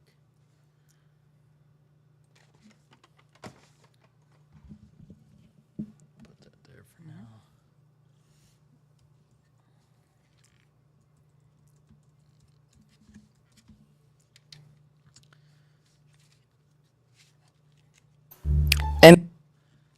let me show you what that looks like. So this is our Ranger. Here's the gizmo pack. This particular one was B. If you have A, you can let me know, and I can show you that too. But this is what you can build with the Mbot Ranger. And it's like a sunflower. And you build it, and he's piecing it together right now. Showing you the coding a little bit. But look, it actually is reacting to the light and turning that's cool. to the flashlight on the phone. So it's really, really cool. And it reacts to it, and it lights up like a sunflower. It can as well, so you see the lights on it as well. And then now he's going to build the second part of that, which is the magic stick. There's a magic stick that they have, and the magic stick I haven't played too much around with. I think it's really cool. I think it kind of works almost like a light up stick or something for your phone, or if you need like extra light. But he's piecing together gonna be listening to Sunflower while making it. That's awesome, Steven. Yeah, it is cool, Renee. So, and then here is the magic stick that he just made. He's showing a little bit of the coding on there. And then let's see what it does.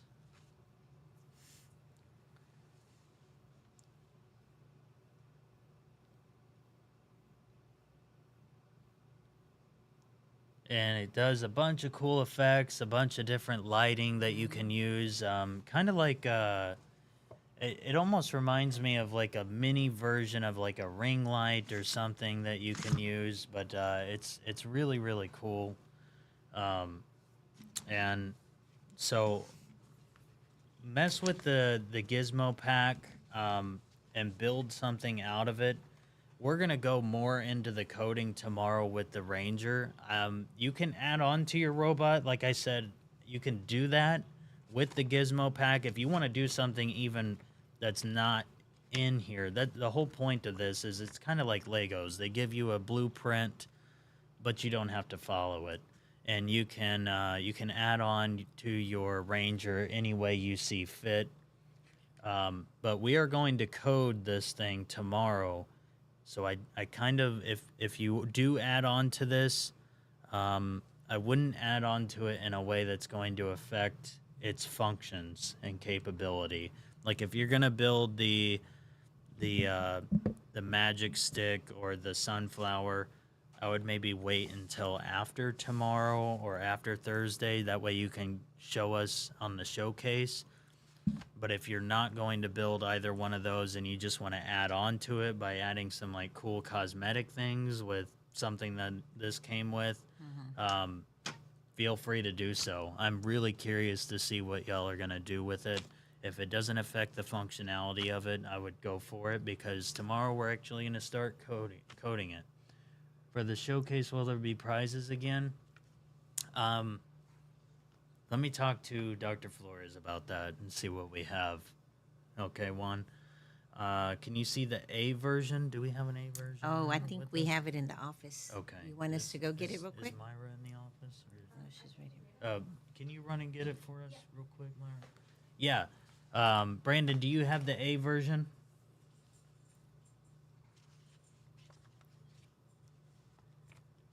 Yes. Okay. Okay, we're going to go get it so we can show it to you.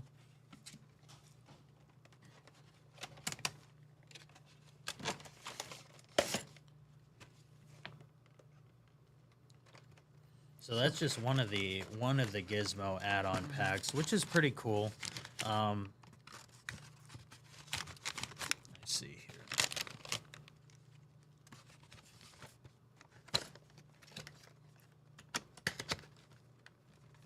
And then you can add on to it, which is pretty cool. Oh, it's you, Steven? Okay, so it's not one. All right, Steven.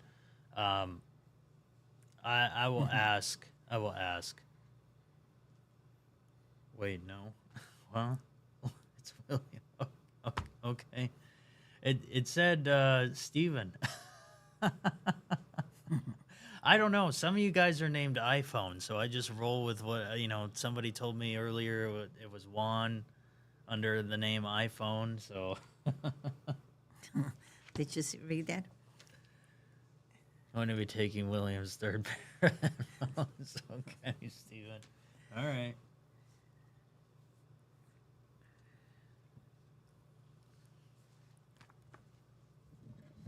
While we're waiting on the A version of the Gizmo add-on pack, I'm going to go ahead and start putting things back in my toolbox, like the tools and some of those things. What you may want to do before tomorrow is you may want to grab your controller and just put the batteries in it. We don't have a knife, do we? Guess not.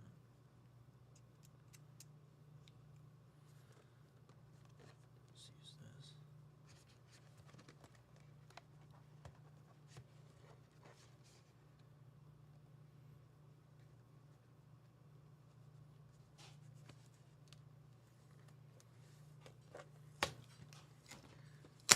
So I'm just gonna take the controller out. It's gonna be me. Chill out. Thank you. So I'm gonna take the controller out, and you may want to keep the instruction booklet with it. I would. And then these take 2 AA batteries, so you could take batteries out of slot number 14 in your toolbox.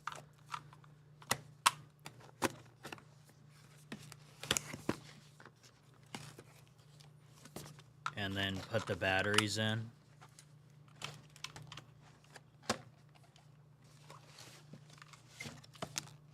And just like before, put the negative side towards the spring of the battery.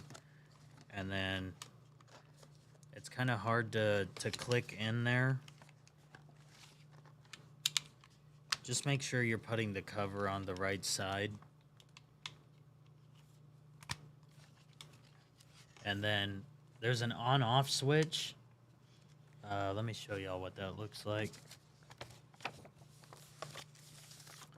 There's an on-off switch right here. Make sure that it stays off, because if it's on, you're going to drain your battery. And so I'd leave that off, and then I'm just going to put this away for right now, because we're going to mess with this tomorrow. Okay, here's the A. Okay. Put that back in the... And this one says Perception. Okay. Perception Gizmo add-on. Okay. So let's take a look at this then. With this one, it's got like a bunch of fans in here. It's got a bunch of extra sensors that you can connect to your robot. So it's got a rangefinder, which is something that is not in the original Ranger kit or the other Gizmo kit. It's got a fan, a sound control lamp, there's like a knob robot, and kind of like a weather station thing. And those are for the regular M-Bot. But then the add-on case for like the M-Bot Ranger is called the Roly Poly and the Music Box. So let's look at those real quick.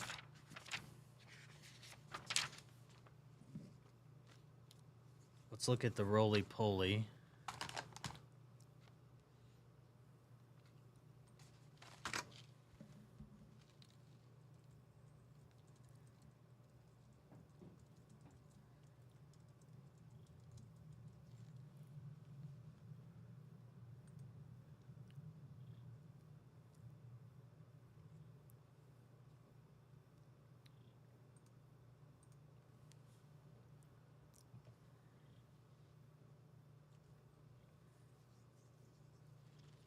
Is there anything else we need to do because you have to leave? It's okay if you have to go. If you have to go, just make sure you watch the rest of this, and we can talk tomorrow. But if you have to go, that's okay. Thank you for letting me know, though. Okay, so this is the roly-poly and the music box. Gizmos na Music Box a Roly-Poly. Začneme Music Boxom. Na skonštruovanie Music Boxu budeme potrebovať tieto súčiastky. Okay, I don't think he's speaking English, but that's okay. We'll just mute it.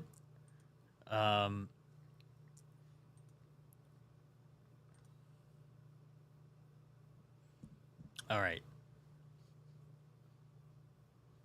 So this one, I believe, is the music box that he's putting together. Bye. Thanks for joining us. So this is the music box. That's cute.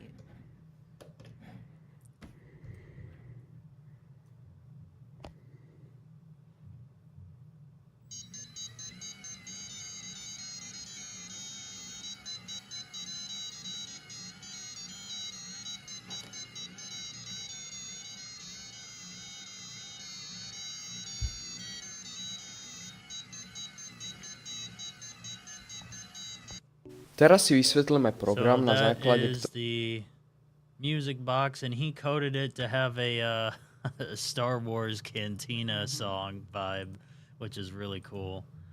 The other one is the roly-poly. And so he's building the roly-poly on this one, and let's see what he does.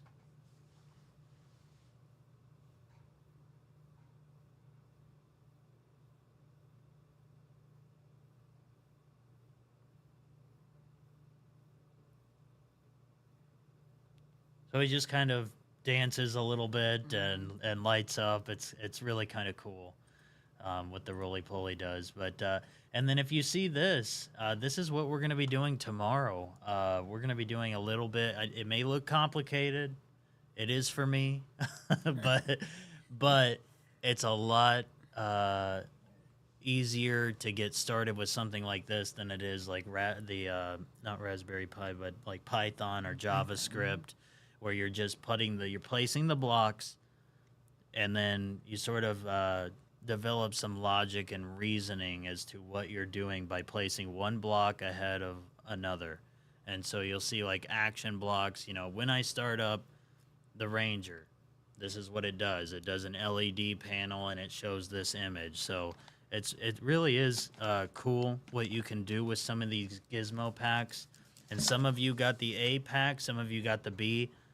I can't decide which one I like more. I think they're really cool, and that's why some of you got A and some of you got B, because we kind of want to see what some of you do with one version versus another.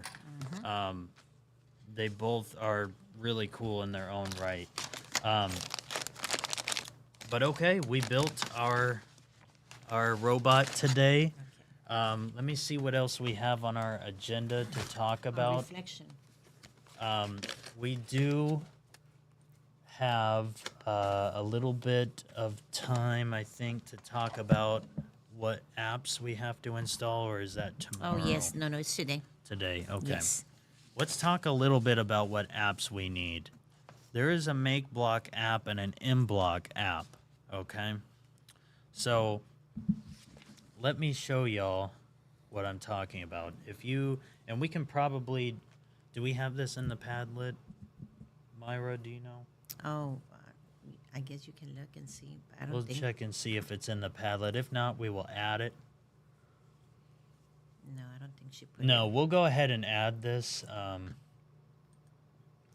But MBlock.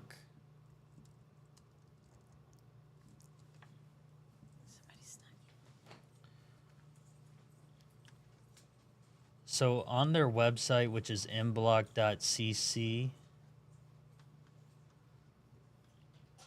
on the computer, there's a PC version. There's also a web version. So if you have like a Chromebook or something, you can code with the web version. There's also the PC version here. And I'll give you just a minute to take a look at this, and let me actually post this in the chat real quick for y'all. You're downloading it on your PC, Steven? Good. Let me give you a second. I'm going to give everybody a second to take a look at the link I just sent. Oh, sorry, I just only sent that to Virginia. Sorry. There you go. I posted that in the chat. I'm also going to post it on our YouTube for those who are on YouTube. And I downloaded mine on my phone. Excellent. And then I'll show you what it looks like on iOS and Android. Give me just a second.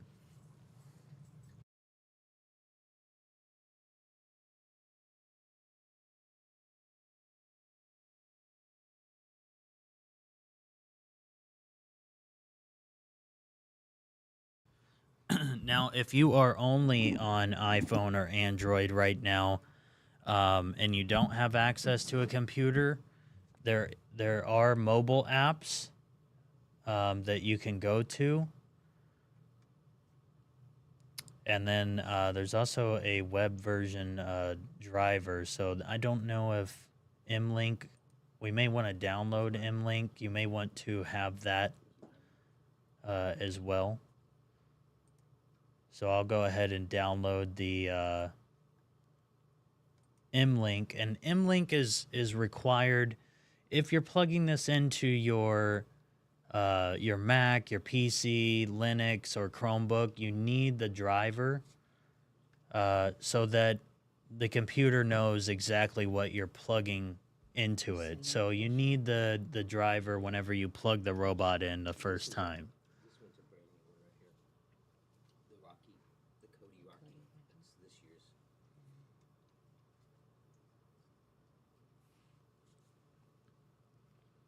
And then I'll show everybody what it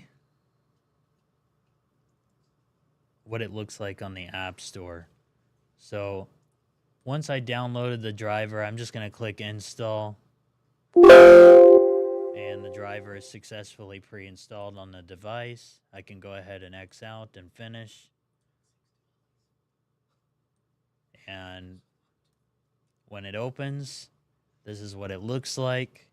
And this is what we'll be using starting tomorrow. If I click on the Create Now, it's going to take me to the place where we actually will start coding tomorrow with our robot. And you'll see some of the blocks that we'll be using. We'll get into more in depth with this tomorrow.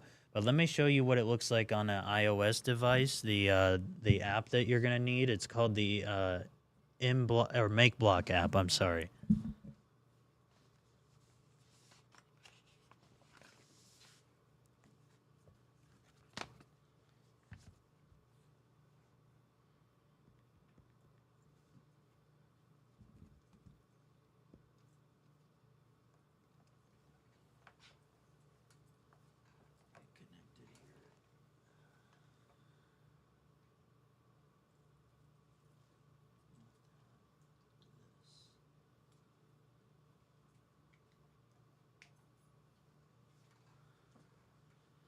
All right.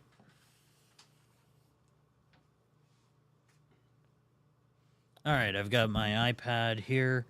What I'm going to do is I'm going to go to the App Store. And that's not the right one. Where is it at?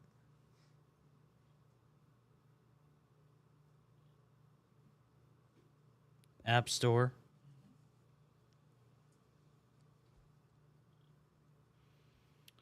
And I'm actually going to look for Make Block. I'm just going to search up Make Block. And this works for the same way on the Google Play Store for Android.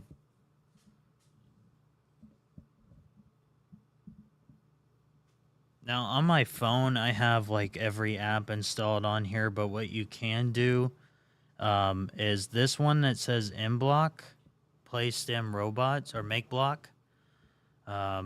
That's the one that we want. That's the one that you have, right? This one? Yes. Okay. And it gives you the option to select which robot.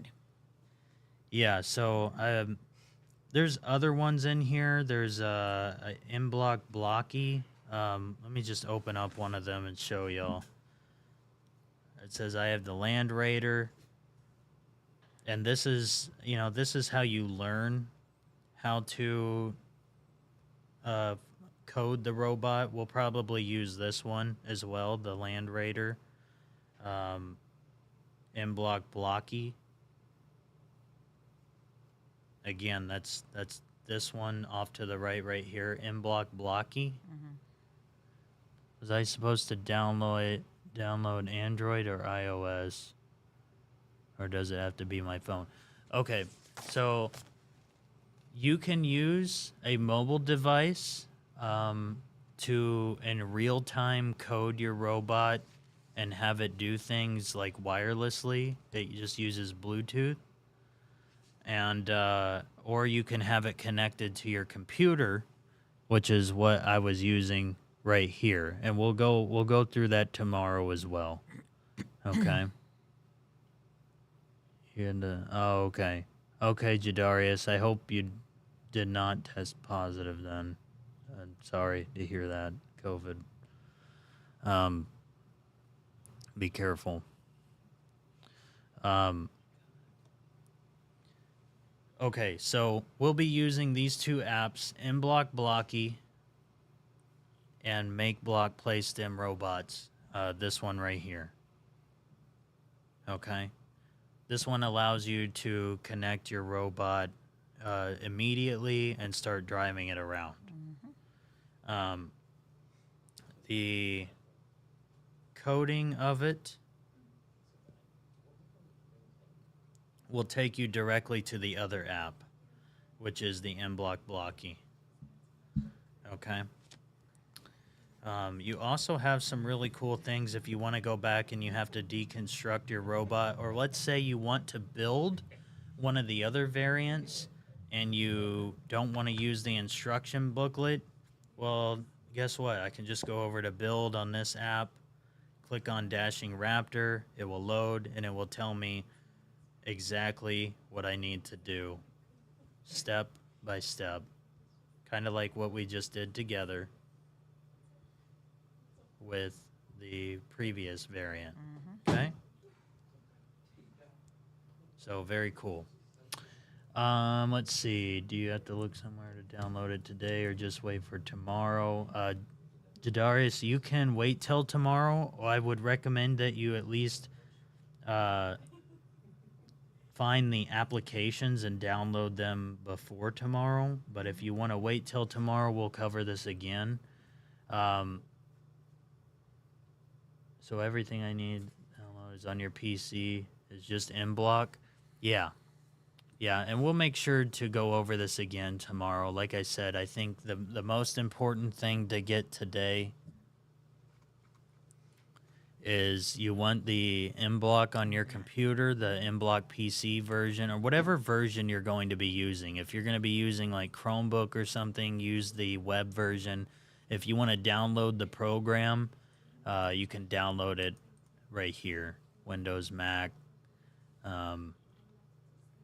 and then the driver as well is on this page. So using the mobile applications walk you through it in more like baby steps on how to code it. The PC version is a little bit more advanced, but not so advanced that you can't just pick it up and go with it. So I'll just say this. See if y'all can have access for the mobile versions, whether you have iOS or Android.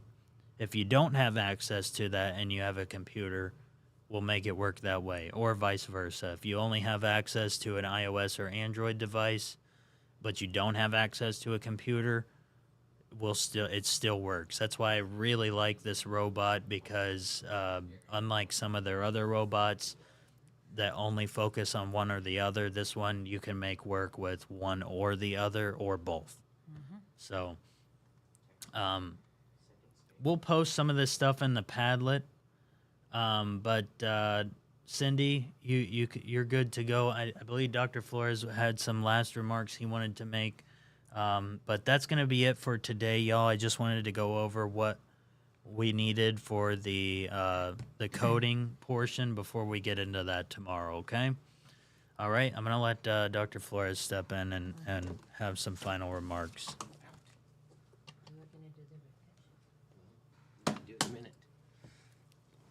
Hello, everyone. Thank you for allowing me to come back today. I know that you were going to have your reflections by Ms. Perez, so I appreciate you. I've been having the luxury of watching the program from the comfort of my office while I've been doing work. And I want to say that I'm so proud of all of you for participating and being engaged and coming in every day. And Ryan, who was the person that put together the Gizmo packs? So we had this idea to have these add-on packs. We've never used them before, but we did put them together this year for the very first time. Ms. Perez and Ms. Rosales put together the packs, and we sort of divided them. Some people got A, some people got B, and so some of them are going to build a fan or a magic stick or the sunflower or even the little dancing man. I saw the dancing man and Yeah. I saw the music man, I think, or something. Yeah. Who did those actually and demonstrated that for you? Oh, that was on YouTube. Oh, that was cool, guys. Yeah, That was just really on cool. YouTube, yeah. So I hope you like it.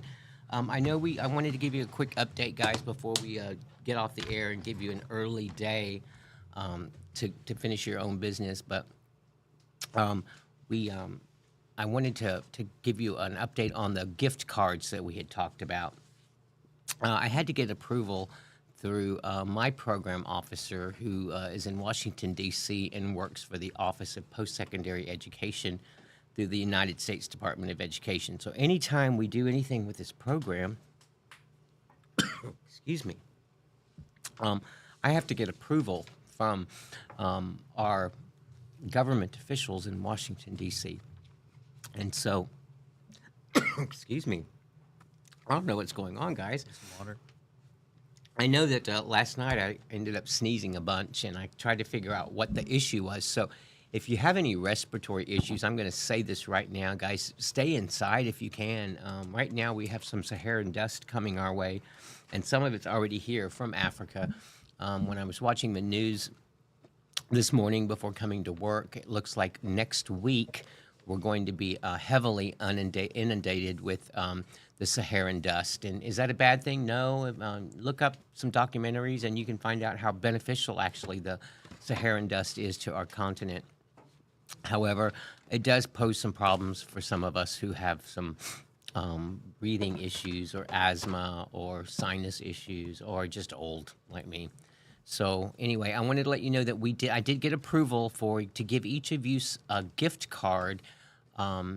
Hopefully, that process will be initiated quickly. I initiated it through the business office today, Ryan.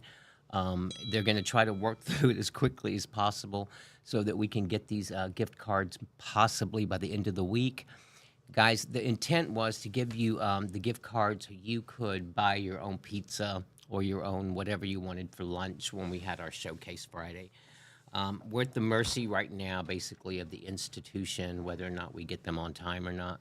If we don't, we'll come up with another idea to get you something Friday, but we will have these gift cards available to give to you just for being here, I guess, today, and to be used for some type of food or groceries or whatever you want to use them on. But I'll keep you posted on that. I just wanted to let you know that those have been approved and we're working on that. I'm excited. I can't wait to see your Range Rovers, and keep calling them Range Rovers. Like I guess that's what I've been wanting to buy forever is a Range Rover, and I just can't afford it. Yeah, so well, that's what we gave them. Yeah. I just keep wishing. I wish we had the money to give you each a Range Rover, but we don't. So we had to give you a Ranger instead. Is that what it's called? Yes, the Mbot Ranger. We just had to give you a Ranger instead, and we'll just forget about the last part, the Rover part. So if you have any questions for me, guys, please post them. I only got a couple of requests that you were going to be out. Some of you were going to be out for certain reasons.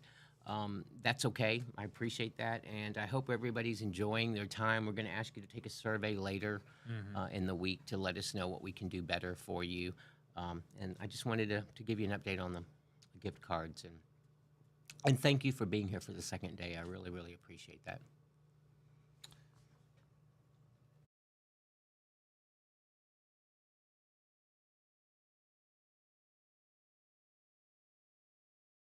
Oh, prizes. Somebody asked about prizes.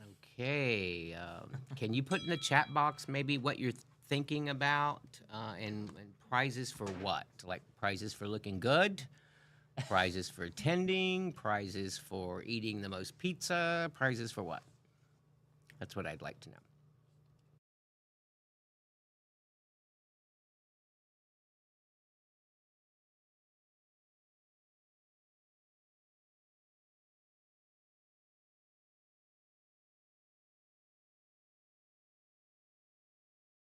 I can certainly look, guys, and see what we have in our storage unit. I don't think the Amazon man has brought me anything specific to give to you guys, and if he has, I probably took it home. But anyway, if we don't have the prizes to give you, I'm thinking hopefully that those beautiful Astro jerseys and the baseball caps and taking you to another field trip at Moody Gardens would be sufficient to make up for that. But, you know, you never know. Thank you for asking. If you don't ask, you don't know. I'll go back and look and see if Santa Claus left anything for you guys. You're welcome, Stephen. I tried. He did try. He tried, Stephen. He tried. I don't know. We'll see what we have. You gotta butter them up a little bit more. But I'll look back and see what we have to give you guys. I can't guarantee anything, but I don't know. Maybe I don't mind giving gifts out as prizes as long as there's some criteria to judge by. In other words, who participated the most. I don't know who just sent that, but that's hysterical, Stephen. Appreciate it. I'll look and see what I have. But if we can come up with some criteria, like maybe the person who participated the most, maybe give some prizes out for your showcase, maybe. I don't know. Why don't you give me some ideas and some suggestions, guys, right there in that chat box, and let me know a reason. Give me a couple of reasons to give you some gifts, okay? And not because I deserve it, just a couple of good reasons.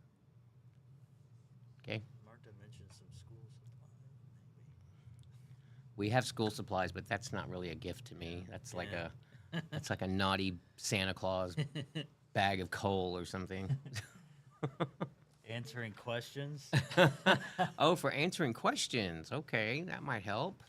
How about for the most creative giffies? I don't know. Anything else, guys? Because I'm going to have to get back to my office and get back to my work, but I appreciate it. I look forward to seeing you. Now, we will be having probably a new advisor in our Aldine schools, so I will keep you posted on that. Give me some ideas on gifts. I only see one. A lot of reactions to it. Do I hear crickets? I need some, guys, I need some suggestions, please. All I'm hearing now are crickets.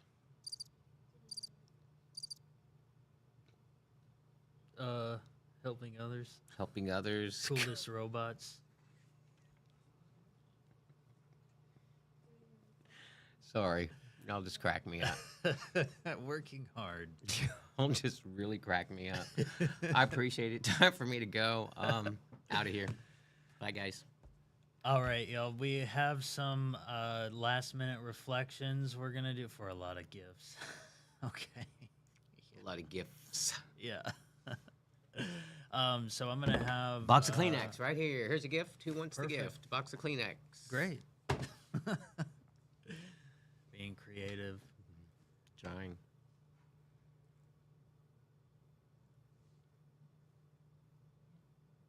Okay. How many of you want to hear Miss Perez's reflections?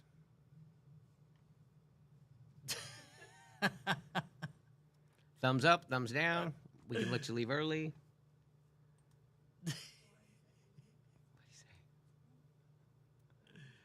Why don't you put Okay, we got a yes. Come get over here, Miss Perez. We got a yes. Somebody wants to hear your reflections.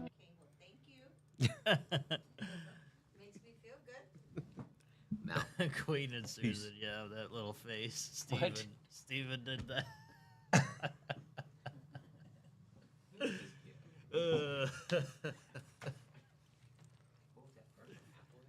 Yeah. It's weird.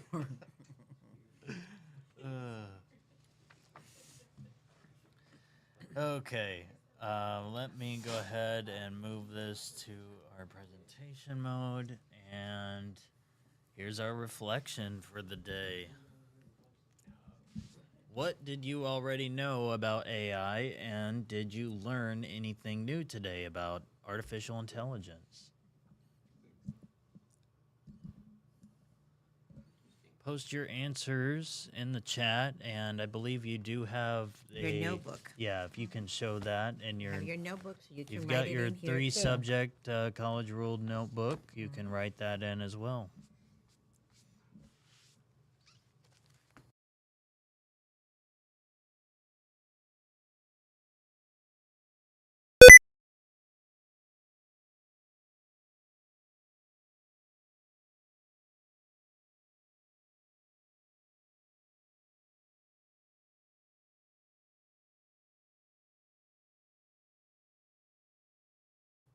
Knew that you can use it for essays. Thank you, Juan. Chat GPT. As it can write papers and stuff. I learned about the presentation one. Shania, okay. There's a lot more. I encourage you guys to look online for a lot more applications that AI is now being introduced into. Yeah, like there's okay, Snapchat AI, Barbie AI.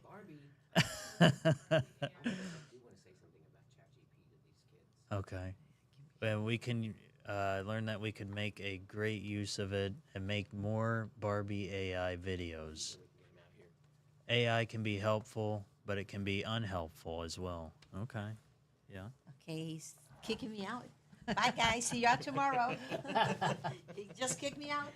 guys, I just want to say one thing before I leave. And Marta, Ms. Perez's reflection questions gave me this because they asked me earlier to talk a little bit about ChatGPT and the implications it's having in the school system. Now, being a former school principal and a teacher and working at a junior college and a university, this has been of great concern to the professors and the institutions whether or not this Chat GPT should be considered plagiarism or not. So I want to encourage you, go ahead and use it. I mean, that's what AI is for. I'm encouraging you to use it as much as you can. However, it's not always 100% correct. And I want you to keep in mind that if you ask it to do something or write something for you, that shouldn't be what you turn in. Okay, that should not be, let me emphasize, what you turn in to your professor or your teachers. I would suggest using that as a tool, as a resource. Read it, look over it, change the wording on it. It's not always going to sound right or perfect. So make sure that if you're going to use it, that you do take a little bit of time to read over what it wrote for you and possibly change some sentences so that the voice becomes yours and it doesn't become an artificial intelligent voice, if that makes sense. Use it as a framework for which you can continue to build. Add a few extra sentences to it. Maybe once you read it, it'll spark something in your brain that thinks, oh, I forgot to add that. So I'm all for using it. I think you should use it. I think it's the future. But just be aware and responsible of how you use it. And that's really basically all I wanted to share with you, because at the college level, the administration has not quite figured out how to approach this with the faculty, meaning we have some faculty members that are really all for it, and some faculty members that think it's cheating, that it's plagiarism. So I would encourage you to ask. We have a whole workshop on when you get to college, how to talk to your professors, or even in high school, how you should approach your teachers so that you build a better relationship with them. So in the meantime, if you're using it, just be careful of how you're using it. And if you need one of us just to look something over, or maybe you have a question, guys, that's what we're here for. We're here as your advisors. We're here as your counselors. We're here as somebody to help you get some answers that you may not be able to right now, especially during the summer. So again, if you have any questions using AI, please let Ryan know or myself know. And I love these pictures you're sending. They're just like cracking me up. Well, some people have even said, they've learned how to use it for essays, but also how AI can take over some people's jobs. They didn't know that a lot more people are starting to use it. So let me ask you this, the person that wrote the chat about taking over people's jobs. Okay, now that is a big concern of many, many people. But I will tell you this, the positions that artificial intelligence currently is taking over are not positions that they get a lot of applications for, guys.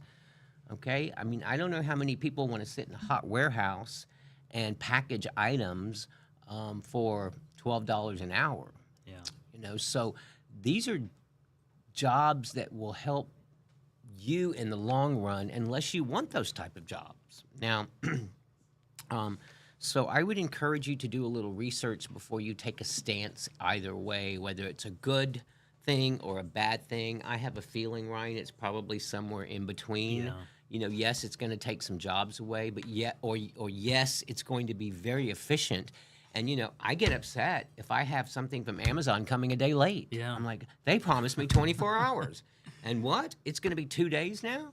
So, you have to weigh the balances. We become a society of convenience, and we want it now. Yeah. And I don't know if you travel globally. I think you do. Yeah. You'll know that when you travel to other countries around the world, they don't always think very highly of Americans because they think we're very stuck up. I didn't say it. He said it. We do. I mean, I've seen it's creating jobs too. I've seen drones now delivering in College Station, where Texas A&M is. Amazon's now deployed drones to deliver packages. Well, I know Ryan and I were having lunch one day after a workshop, and we went into a restaurant, and they had an artificial intelligent robot. Yeah. That came up and served somebody their fajitas or something. Served I don't remember. food and gave them their check. Yeah. And it wasn't even a person. It was a little tiny robot. It was Forgot kind of about cool, that. but it was weird, because you could hear it all over the restaurant. Yeah. But it was kind of fun. But, are they taking away jobs? Probably. Are they jobs that you want? I don't know. So those are questions I think you need to ask yourself. Yeah. Thank you, Cindy. We appreciate you being here. I think that's probably going to end us off for the day. Then. Guys, if you have any questions, please make sure. Remember, you can always go back on YouTube and review these. I've been looking at yesterday's. I like to look at the analytics. Ryan knows that Dr. Flores is very, I'm very statistic-oriented. I like to look at analytics. What does that mean? I like to look at when you logged on, how many people logged on, what times you logged on to the computer, how active you were in the bot chat box. And so believe it or not, remember, you leave fingerprints everywhere, guys. Mhm. You leave a footprint and fingerprints literally on everything you touch. So when you're on the computer, we can find out a ton of information about you without you even having to put any information in. And I just want you to be aware of that as we move into this new era of artificial intelligence, that it is taking away some of our privacy as well. And so that just got me to think, okay, when I'm looking at these analytics, I can see when the most popular hour was, who was logged on, how many of you actually created chats in the chat box and for how long, and who did the most. I mean, there's a lot of data that's being given to me just by you being logged on. So if you're logged on to me right now in this broadcast, imagine what happens when you're just cruising the net, surfing the internet. Yeah, exactly, right? It's like, ah. That's how you end up with an algorithm, and that's how you end up with personalized ads towards whatever you've talked about. I mean, or how many looked times at. have you been on Amazon and it's like, we noticed you looked at this. You might like this. Yeah. How do you think they figured that out? Algorithms, statistical data. They look at your patterns and your trends of what you're looking at and what you like. And then the artificial intelligence takes over and makes suggestions for us. How many of you have maybe used a HEB app or a Kroger app? And at the very end, before you go to check out, it says, wait a minute, did you forget something? And then it lists all those items that you purchased in the past. So I'm like, Yeah. oh, okay. So just remember, guys, that, you know, with this freedom comes some privacy issues as well. Yeah. And it's convenient. Trust me, you know, when I was your age, I didn't have computers. We had to go to the library. And do I love computers? I use them every day. I love them. They make my life easier. But I worry sometimes as well. Who has my information? Who has my data? I can't open a digital newspaper today and not see somebody who has hacked or hijacked an account. And then I get a notice from T-Mobile, oh, your account's been hacked. I've never had an account with them, but I'm still getting notices. Or they found my information on the dark web. Heck, I didn't even know what the dark web was, you know? Even scammers, even if you don't have those accounts, hey, we need you to log into this, or I mean, it's all automated now. AI's behind that too. So do us a favor, people your parents' age, my age, your grandparents, you know, they're not as savvy as you are in terms of technology, and they're not as savvy as you are in terms of artificial intelligence. And so I tell my mother, who's quite elderly, you know, Mom, don't answer the phone if you don't recognize that number. If it's important, they will leave a message, because so many people out there are targeting elderly, our elders, your mom, your dad, your grandma, your grandpa, because they don't have the necessary intelligence that you might have with respect to how to use this information. Yeah. So that's just my soapbox. I apologize. You were supposed to get off earlier, but out of here earlier. But we'll talk more about it too, going into tomorrow and throughout the rest of the week. And guys, if you have questions, you have any type of questions that maybe they don't deal with what we're talking about, this robot today, but maybe there are other questions that you have that maybe we can help share an answer to or something, you know, as long as it's reasonable and not dirty, we'll try to answer it. Okay? Thank you. All right. Thank y'all so much. We'll see you tomorrow. Same bad time, same bad channel. Same bad time, same bad channel. All no, right. wait, no. Same Barbie time, same Barbie channel. That's right. Everybody's on the Barbie train right now. That's right. My niece is in L.A. and she went to the Barbie house. So, anyway. Bye, guys. Bye-bye. Virginia, you have a question to build a sunflower. Are you going to build using the same battery?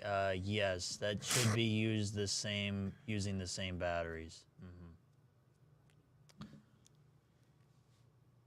All right. Thank y'all so much. We'll see you tomorrow, same time at noon. We'll be live on YouTube. Make sure you subscribe on there. It's 100% free. That's where we're going to be posting also advising videos. We'll see you tomorrow. Ciao.